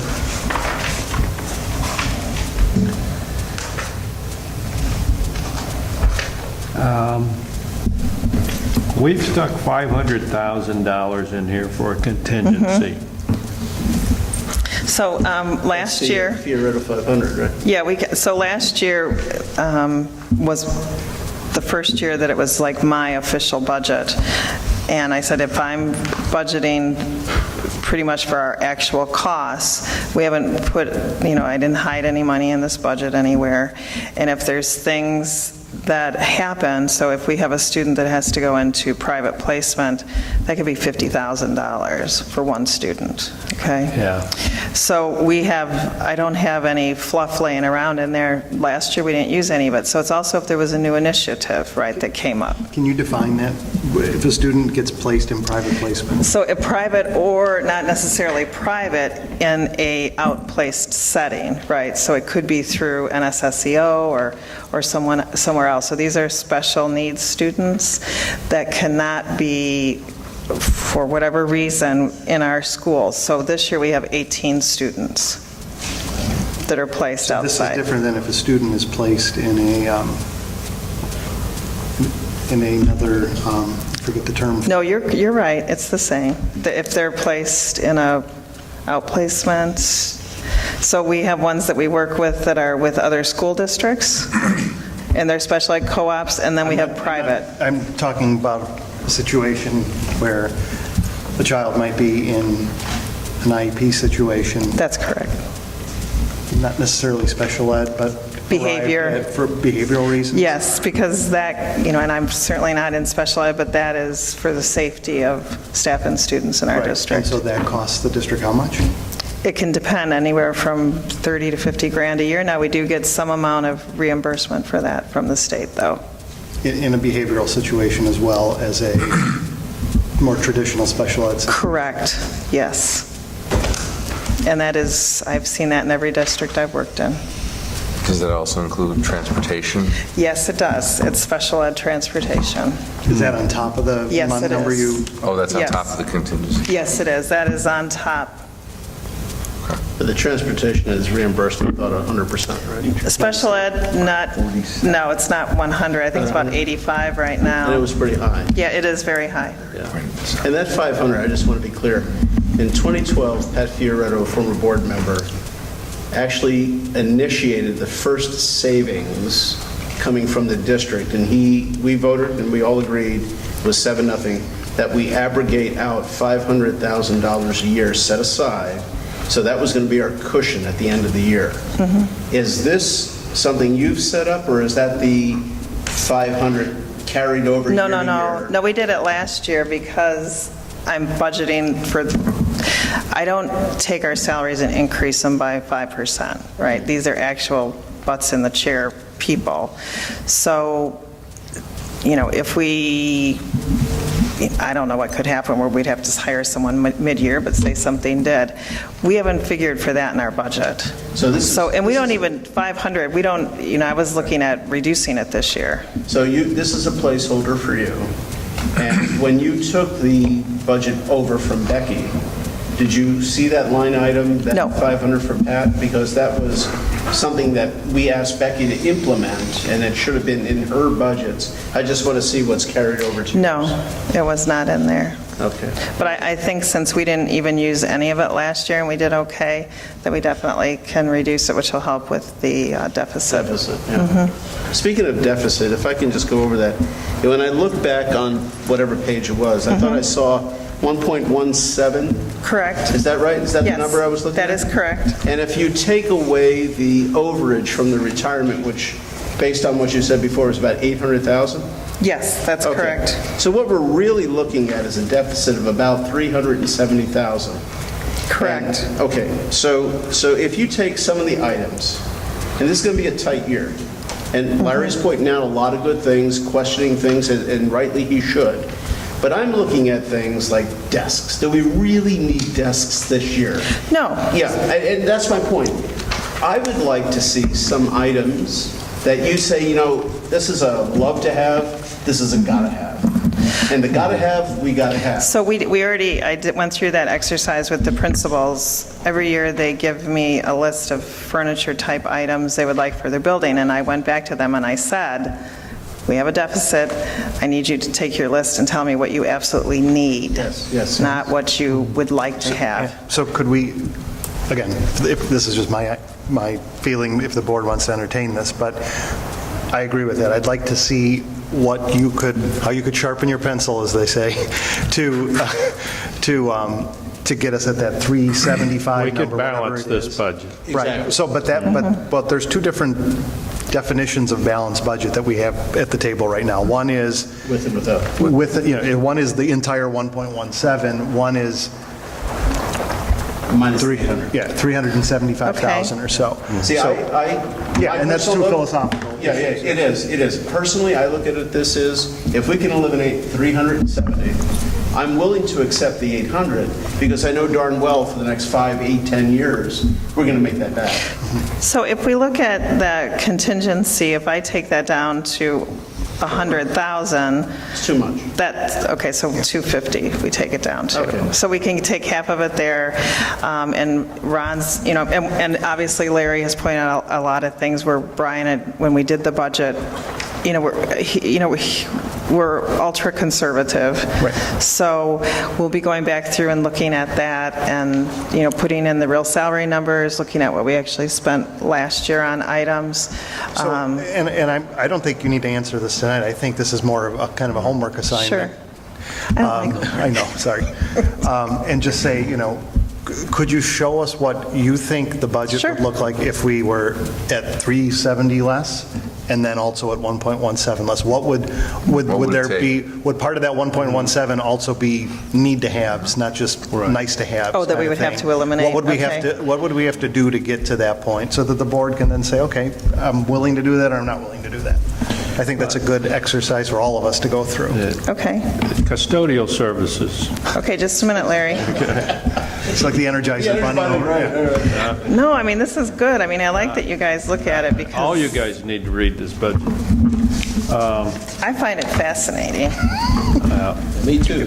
Maybe I'm a little strange myself. I've got notes and yellow highlighters and stickies all over the place. Okay, you want to go to Fund 20? Yeah. You done with the education fund? Yeah, we're Okay. on page 2, custodial services. Okay. We spent roughly $200,000. We're budgeting $400,000 this year for professional services. Where? Oh, okay. So last year, the board wanted to put $500,000 back in the O&M budget for projects that we would do during the year that might be like one that we're doing, we're replacing the Emerson lights because that's in the health life, I think it's in the health life safety. It's going to cost us $24,000. Or we're using custodians to do that? No, these are up wouldn't on think those. so. No, it's the light fixture, we're replacing it with LED lights, and so we're actually getting grants for that also, so it's only going to cost us 24.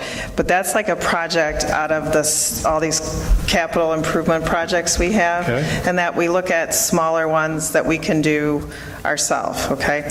Now, this year we had to, and it makes me sick, we had to fix the parking lot at Emerson, which looked like Beirut, the parking lot here, which you guys have all seen, and then part of a drive at Washington School. Just to do repair work on these parking lots was like I almost cried, $40,000, and I'm like, oh my God.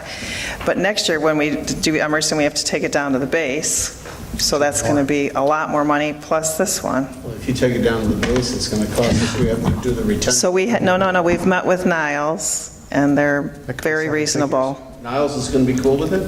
They're going to be very reasonable, so I think we're not going to have the issues. Because when they built Emerson, the new one, they actually met the MWRD requirements, which is what Niles asks us to do.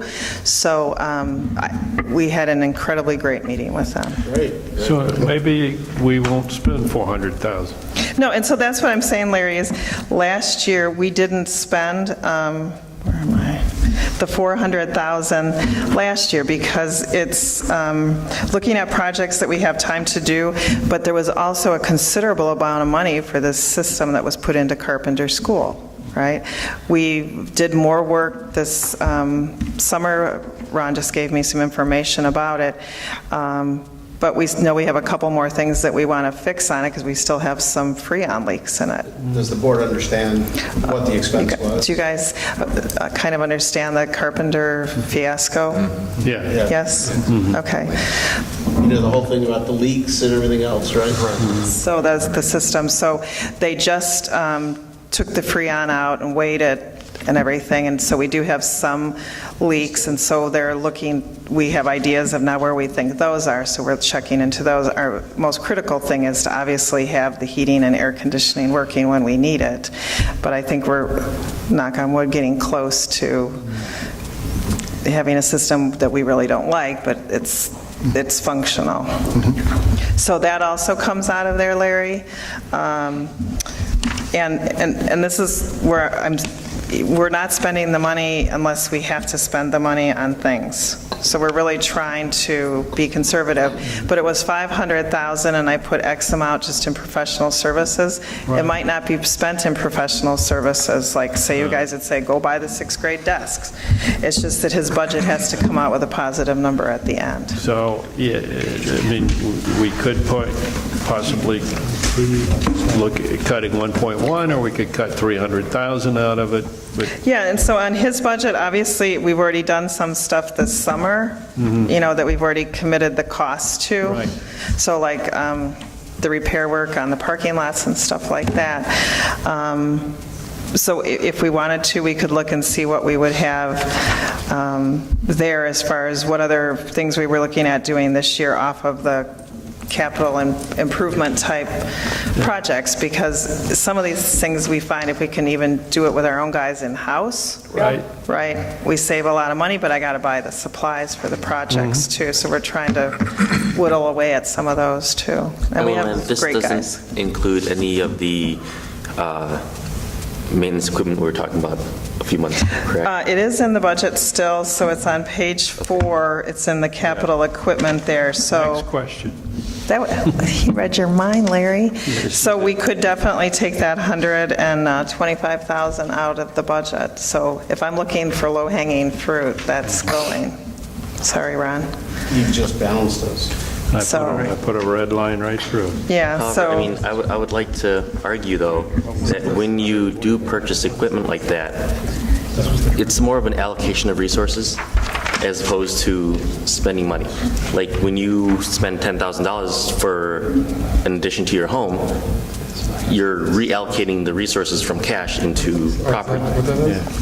And so while on paper, yes, we're saving $100,000, but when we buy equipment like that, we are gaining a new asset as well.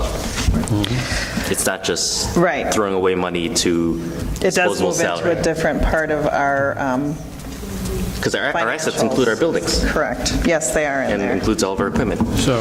But it's something that we can leave it in there or not and see how the year goes, too. Does depreciation factor in here? Yes, depreciation does. All our fixed assets are depreciated. Does that come out of the budget someplace? No, it's in the audit. Is it? Yeah. We've increased care and upkeep of grounds by over $100,000 from last year. Where am I? Is that the capital equipment, Larry? That's that capital equipment, Larry. Yeah, the $125,000. And then the general supplies, a large part of that also is when we have to buy ice, the stuff for snow removal. Care and upkeep of Salt. vehicles. Buying salt. That's what a lot of the cost is in that budget. So care and upkeep of care and buildings. upkeep of grounds is the salt? A lot of that. Largely, yep, That supply very budget is expensive. salt. Yep. Are we on that state-sponsored system where we lock in our prices? Or is that only Ron for usually municipalities? does, yeah, we talked to the Park District about getting in with them, but they actually, They have it on they site. do it with the city, does their plowing because they have the facility for the salt. Right. And I said, what if I can give them a place to store salt? A nicer place? What if I have a nicer place for them, right? And we'll We don't, provide but coffee. Get a portable. So, the last two things. Oh, and then capital equipment on our vehicles, that's the new truck for Holland. Yeah, I got that. On our favorite attorney who's didn't bother to come tonight, we're paying him $300,000 a year, and we talked about that a little bit a while ago. Is that a retainer we put somewhere? We actually have a contract we pay. The retainer is very small. It's really almost $1,000. non-existent. It's like $1,000. This is just hours that we bill across And we pay special that to the education. firm, Correct. and he's the firm's representative. Correct. The firm could have sent someone else here tonight. Well, they would send a lawyer that is involved in the case. So Michelle Todd has been the primary, and Tony Right. Luisi has been the secondary. Tony was Okay. negotiating, and I'm not sure where Michelle was. Home watching America's Got Talent. Okay, and the architecture fees on page 1 under capital projects. Last year, 2017, $200,000 in fees, 2018, $300,000 in fees. In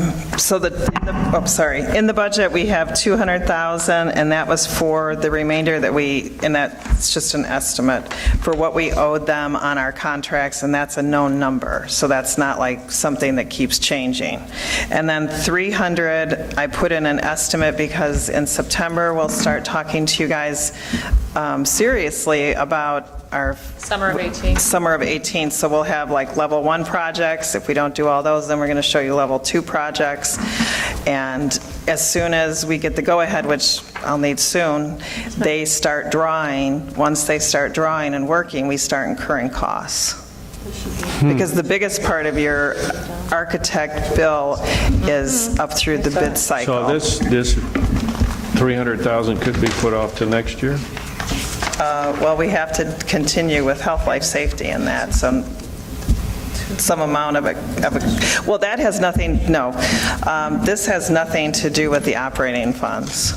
This is capital expenditures, so this is separate. Sure. I understand it's separate. And I was a little bit confused by 2017 and 2018. So, yeah, the 17 is the money we owed them for the remainder of the contract for this summer that will pay out this fall. This $3,500, right? Yeah, so the 3.5 million, right? 3.5 million, and their fee's only 7.5, so. which is a lot less. So most of it, Larry, was paid in last year's budget, but then our budget starts July 1. And so there's some small, very small parts of their contract that are paid out during the construction phase. So the majority of it is paid up front. I understand. So these are projects that we could put off? Some, if they're not health life or critical infrastructure. Or like there's a timeline, Health Life, once we submit the Health Life Safety Report, we have 5 years to complete all the projects. So we've got a timeline, and the first 2 years primarily are Health Life Safety, and then there is the maintenance facility list. So it takes us out for 5 years.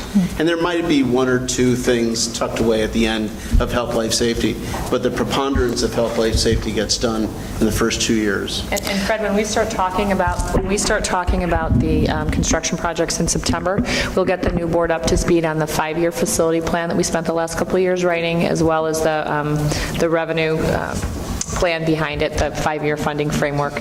And then that'll be something that this board will weigh in and decide if you agree with the 2018 projects that we've identified or if we want to move them around.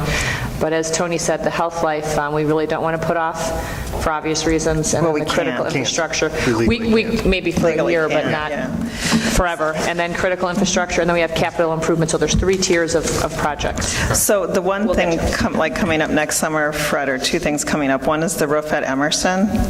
So that they put home grade shingles on that roof too, which I'm sure saved them a ton of money. It happened to many of our schools over the... So the shingles are flying off the roof, so we need to replace the roof on that building needs to be replaced. The parking lot at Emerson is like, I can't even tell you how bad it is.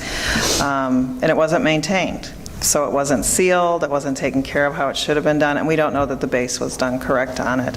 So we will be looking to do, projects that are, they're not pretty or something, but it's stuff we need to do. And then we're also looking at projects, because some of the costing is still from FGM. So like I said, they had $155,000 in for the lights at Emerson. We're doing it for $24,000. Which is why they're no longer the architects. So we're doing the windows at Field for $805,000. So we really try to look at ways that we can do things cheaper, smarter, more efficiently. So, and my big thing is these buildings were sorely neglected. I mean, when I came in here and they're telling me they're catching water in 55-gallon drums in an elementary school. Oh, yeah. That's not acceptable. We'll take you back to when I started and we I actually held the drums. Yeah, you were. I moved them around, caught the water. And we commissioned the Health Life Safety. It was a comprehensive master facility study that had never been done in the district. We have facilities that are almost 90 years old. We didn't know the condition of our buildings. We didn't have a tracking system in terms of what was done when. So the board has worked with administration very hard over the last 3, almost 4 years now to identify what needs to be done, and we just have to decide what we're going to do and when. And we're always refining it. Yep. I want to make one final comment. And it's something that I wrote some time ago. And it just simply says that, as a board member, I'm elected by the people that provide the money for the budget. We have a duty and a responsibility to those people to look after and protect their investment, and we have a duty to our children to see that each dollar spent adds value to their education. I encourage every board member to seriously take a look at every budget that we have for the next 2 years or 4 years. And you have a right to ask questions, and ask those questions. Ask the staff. Don't hesitate. And I appreciate everything you've done, and I know it takes extra effort. It's part of my job. But you answered my questions. We've had the discussion that I wanted to have. We've had several discussions on definitions of the board, of the budget, the definitions of what the lines are, but we've never seriously sit down, and I called this meeting to seriously have a discussion over lines that I believe require some extra thought. Lines that I believe can be cut, some of them. And If we can cut those lines and balance the budget, we owe it to the taxpayer to do that. No, I think totally Gwen and I agree. absolutely agree. We both agree on that. I appreciate And I love your talking time. about the budget. So what I prepared, I know you guys are getting tired, but what I prepared today, and this is kind of to answer some questions that Rick had, was looking at our percentages of salary and benefits compared to our other object codes. So what I did is I took the 16, 17 unaudited actuals for you, so it's not the budget, it's the unaudited actuals from last year. And this is done by the object code, which is what are we doing, right? Salary, benefits, materials, capital expenditures. So this is the kind of what are we doing. And what I did is I left it, it's at the high level so you can see the different object codes and what they correspond with. And then I brought down on that first page, you can see salaries. So out of the education fund, salaries were 75.49% of the budget, so just for the education fund. So then I took, sorry, this is two-sided, but it's saving paper. Benefits, the same thing. I looked at that, and then that's 11.21%. Our professional services, which are called out by object, and a lot of those we talked about today. We start getting into our smaller numbers, our 4.82. Our supplies, and I kind of look at capital equipment, supplies, and equipment 500 to 1,500 together, so you may see something and go, oh my God, we're way over budget. No, but that's because the budget is up in capital equipment or in a supply budget, so it all evens out. So I did that for our ed fund. These are the operating funds. I did it for the operations and maintenance, kind of breaking it out by those object codes.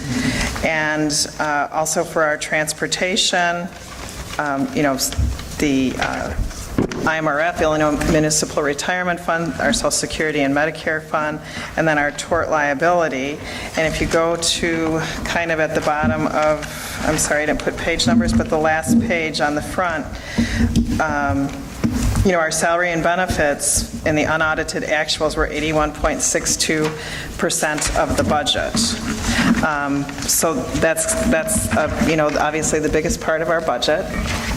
Our professional services, so some of the areas we're looking at, reducing, we're seeing the 10.6, and then on the back is, our materials and supplies, and then the termination benefits, which is something new that Brian and I has started teasing out. So there always was these 6, in that last contract, there was different benefits that people got, so this would reflect that last contract.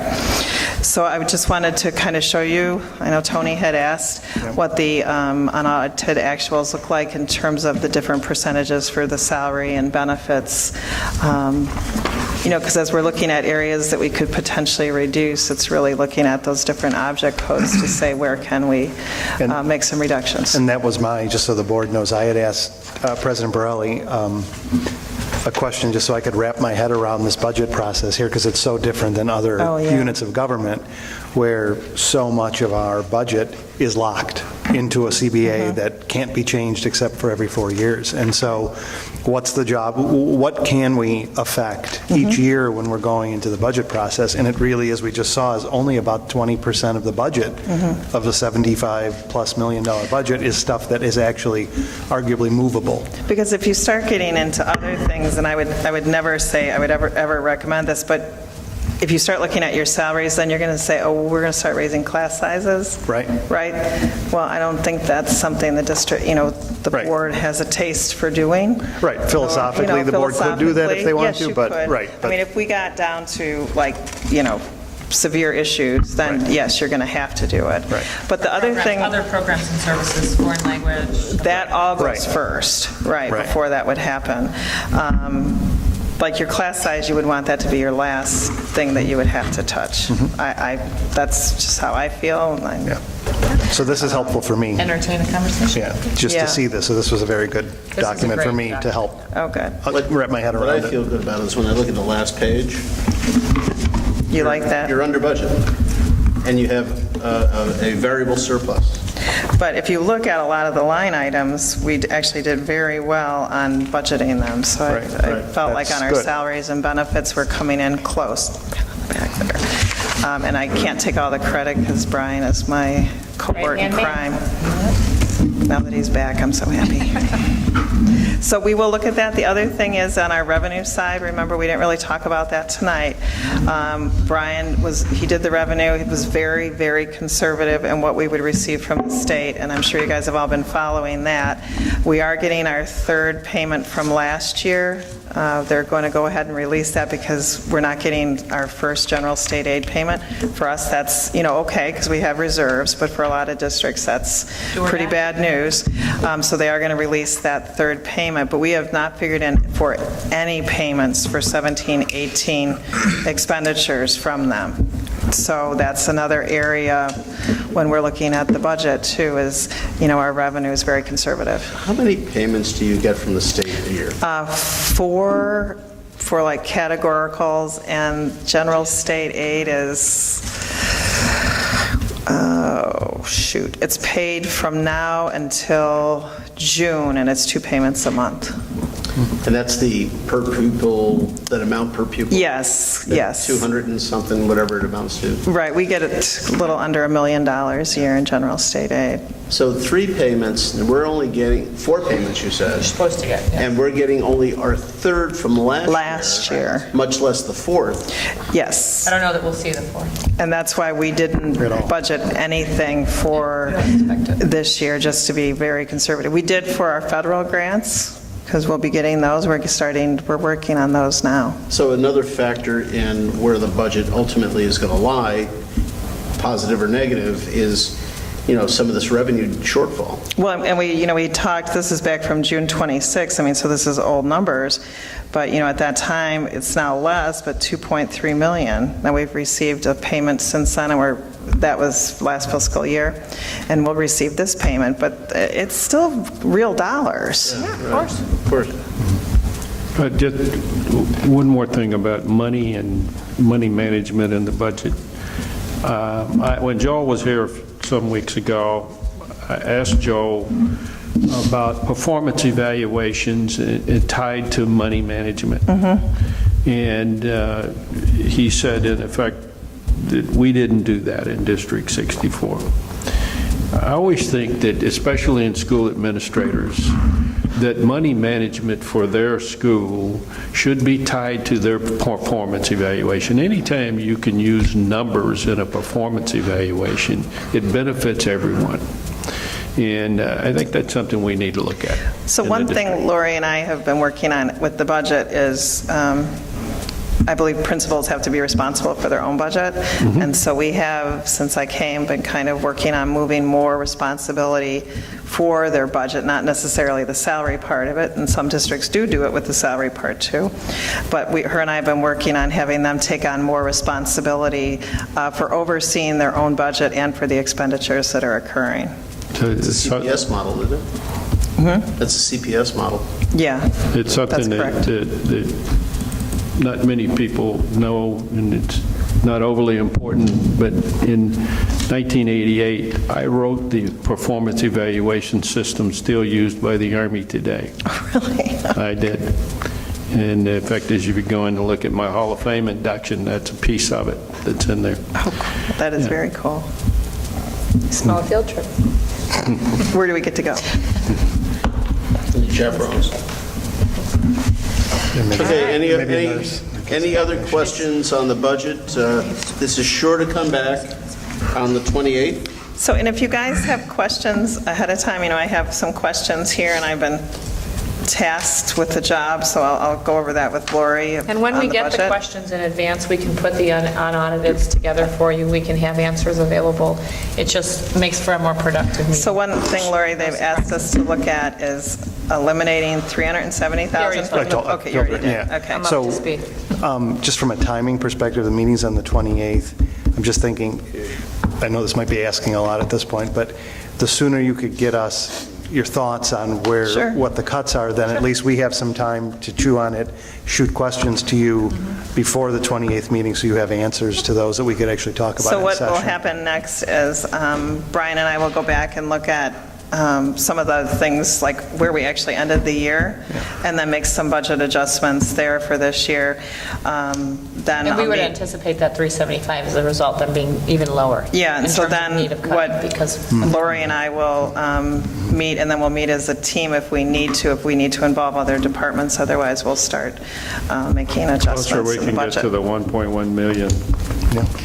Better, I'm going to fail. Well, and we haven't finalized, these salaries in the budget are based on, I will tell you, we were looking at like 56,000. I mean, it's not a lot, big difference, but when we're hiring teachers, because the board had given us the numbers, and we're hiring them at 50, and we've hired 40 people. Right. That's So- $240,000. I will tell you that we are down on the certified already, and I'm not even done with it, 561,000 from last year. So you'll be pleasantly surprised. So it's, so we're seeing the savings that we expected we would see from the negotiation, so I think From the that's retirement great. incentive. And we've only popped 2 bubbles, right? That's why I met with Joel today. You did pop 2? 2, and a kindergarten at Franklin, is that right? So that's good. We had figured in 6 bubbles, so that's also good news. That's great. How close are we to 4,500? Well, I still had like 100. We have 4,300, just a little over 4,300 students that have registered, and we're waiting on 131 folks to finish the process, no matter how many times we remind them to, hey, register your kids for school. So we should be very close to 4,500. That's a lot of people. Yep. Did When we Field get count the in our extra section or no? Pardon? Did Field get the extra section? First grade, I knew that was up in the air. No, we didn't No, have no. any pop for first. First grade is where we start to see them getting a little bigger after first grade. A lot of times the folks will stay at the parochials for the full year, and then some in kindergarten, and sometimes even first grade. And then they start to make the transition. And then at 6, to we see a transition. getting the kids ready for middle school so they can all go to high school together after being there for 3 years. But we're very, very crowded this year. Very, very crowded. We will. Oh, yes, we're creative. fine. We're very creative. We actually got the assistant principal at Field in the office now. It's Emerson. Okay, any further questions on District 64 budget? And if not, I'd like to go to the final topic for tonight. And that is the approval of the recommended personnel report found on page 7 is the personnel report we have tonight. Through administration, the motion is in the board-approved version. As you recall, administration in the practice of running the district will on occasion the need to fill a position as the superintendent or staff are the best determinants of whom to choose for those positions based on experience, training, personality, familiarity with the needs of the job, and by sharing the professional background, the ability to realize the full capabilities of the applicants.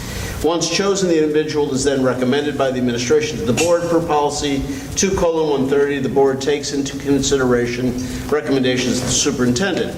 As the board does not have the qualifications to judge merit of a typical individual candidate, we rely upon the recommendation of the superintendent. The board language is modified to reflect that the board has necessarily no prior knowledge of the candidate through an interview process and is relying upon the recommendation of the administration and the superintendent, in particular on the candidate in question. Tonight, we have the personnel report and comments. Wonderfully stated. I said wonderful. Wonderfully stated. We have just 1 or 2 positions that we're still trying to fill and will be fully staffed. And some people quit over the weekend. We had TAs TAs that got teaching jobs, which is and a good. couple part-time Good for them, that got good for us. So we're always happy for them. So we're looking for staffing for teaching assistants? We will be. I'll let you know if I know I anyone. think we need 3. I know most of the people on these lists. I'm sure you do. There's some very fine employees here. So we don't have a motion on the table right now, just from a discussion standpoint, right? There's one in the book, though. Right. I'll read You'll look for one. I'm happy to make the motion, if that would be the case. I move that the Board of Education of Community Consolidated School District 64, Park Ridge, Illinois, approve the personnel report, noting that the personnel report is based on the recommendation of the superintendent and not upon the board's direct knowledge regarding any of the specific individuals selected for employment. Is there a second? Second. Fred got it. Slipping, Mark. Sorry, Mark. Quick draw, Fred. Starting with Eastman. Yes. Yes. Yes. Yes. Yes. All right. Dr. Hines, you have any final words of wisdom? Very brief. Just we're very excited about the start of the school year. Teachers will arrive tomorrow for a full day of building institutes. The principals and the central office administration have been working on throughout the summer. Then on Wednesday, the whole district will convene at Emerson for the district-wide Institute Day. We will have a nice breakfast put on by our new hot lunch provider for every member of the staff beginning at 7 a.m. We will have a brief session where I will lead the staff through a variety of information from district data to committees, and that we were very successful with in the 16-17 year, Wednesday, and then what we're going to be focusing on during the 17-18 year. We do have a guest speaker coming. Her name is Debbie Silver. She will be speaking to the teachers based off of a wonderful book that she wrote, Fall Down 7, Get Up 8. It teaches kids about engagement, motivation, and resilience. So we're very excited to have her coming into district on Wednesday morning. And then Wednesday afternoon, everyone will go back to their buildings for department and grade level planning and some classroom setup time. First through eighth graders are going to be joining us for the first day of school, as everyone knows, on Thursday. Our pre-Kers will come on Friday, and our kindergartners will have an orientation either on Thursday or Friday. We stagger start their opening day, so they are less overwhelmed for the first day, and then they come together on Monday. Central office administration is assigned to a building, so we will be there to help get everybody inside, make sure the little ones know how to find their classrooms. We're very excited. Also extraordinarily excited for everybody to see the work that's been done on the buildings. Lincoln looks amazing. I was there today. It is just unrecognizable. It's exciting. I think there's going to be a lot of enthusiasm when students see the building. The LRC looks great. I can't wait for the board to have their August meeting there. You'll be very, very impressed. Also, Franklin and Field underwent some LRC enhancements, and those spaces look wonderful. The windows at Field look great. Pardon? The windows at Field look. Oh, I mean, the windows at Field, the windows at Lincoln are tremendous from the outside, but wait until you see the inside.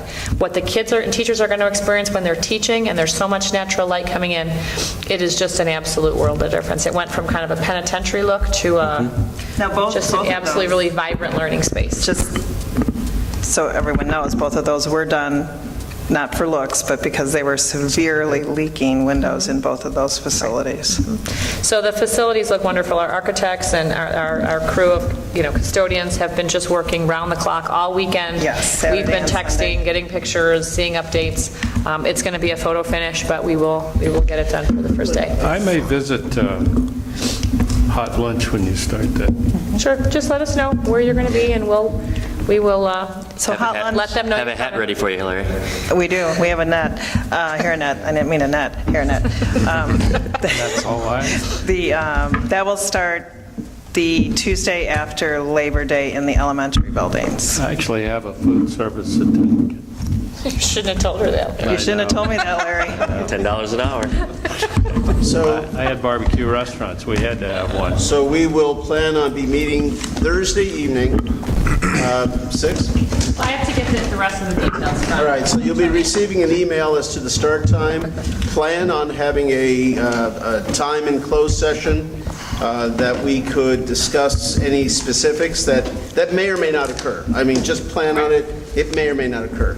But we certainly will have answers in public session regarding the processes that our legal team delves with us.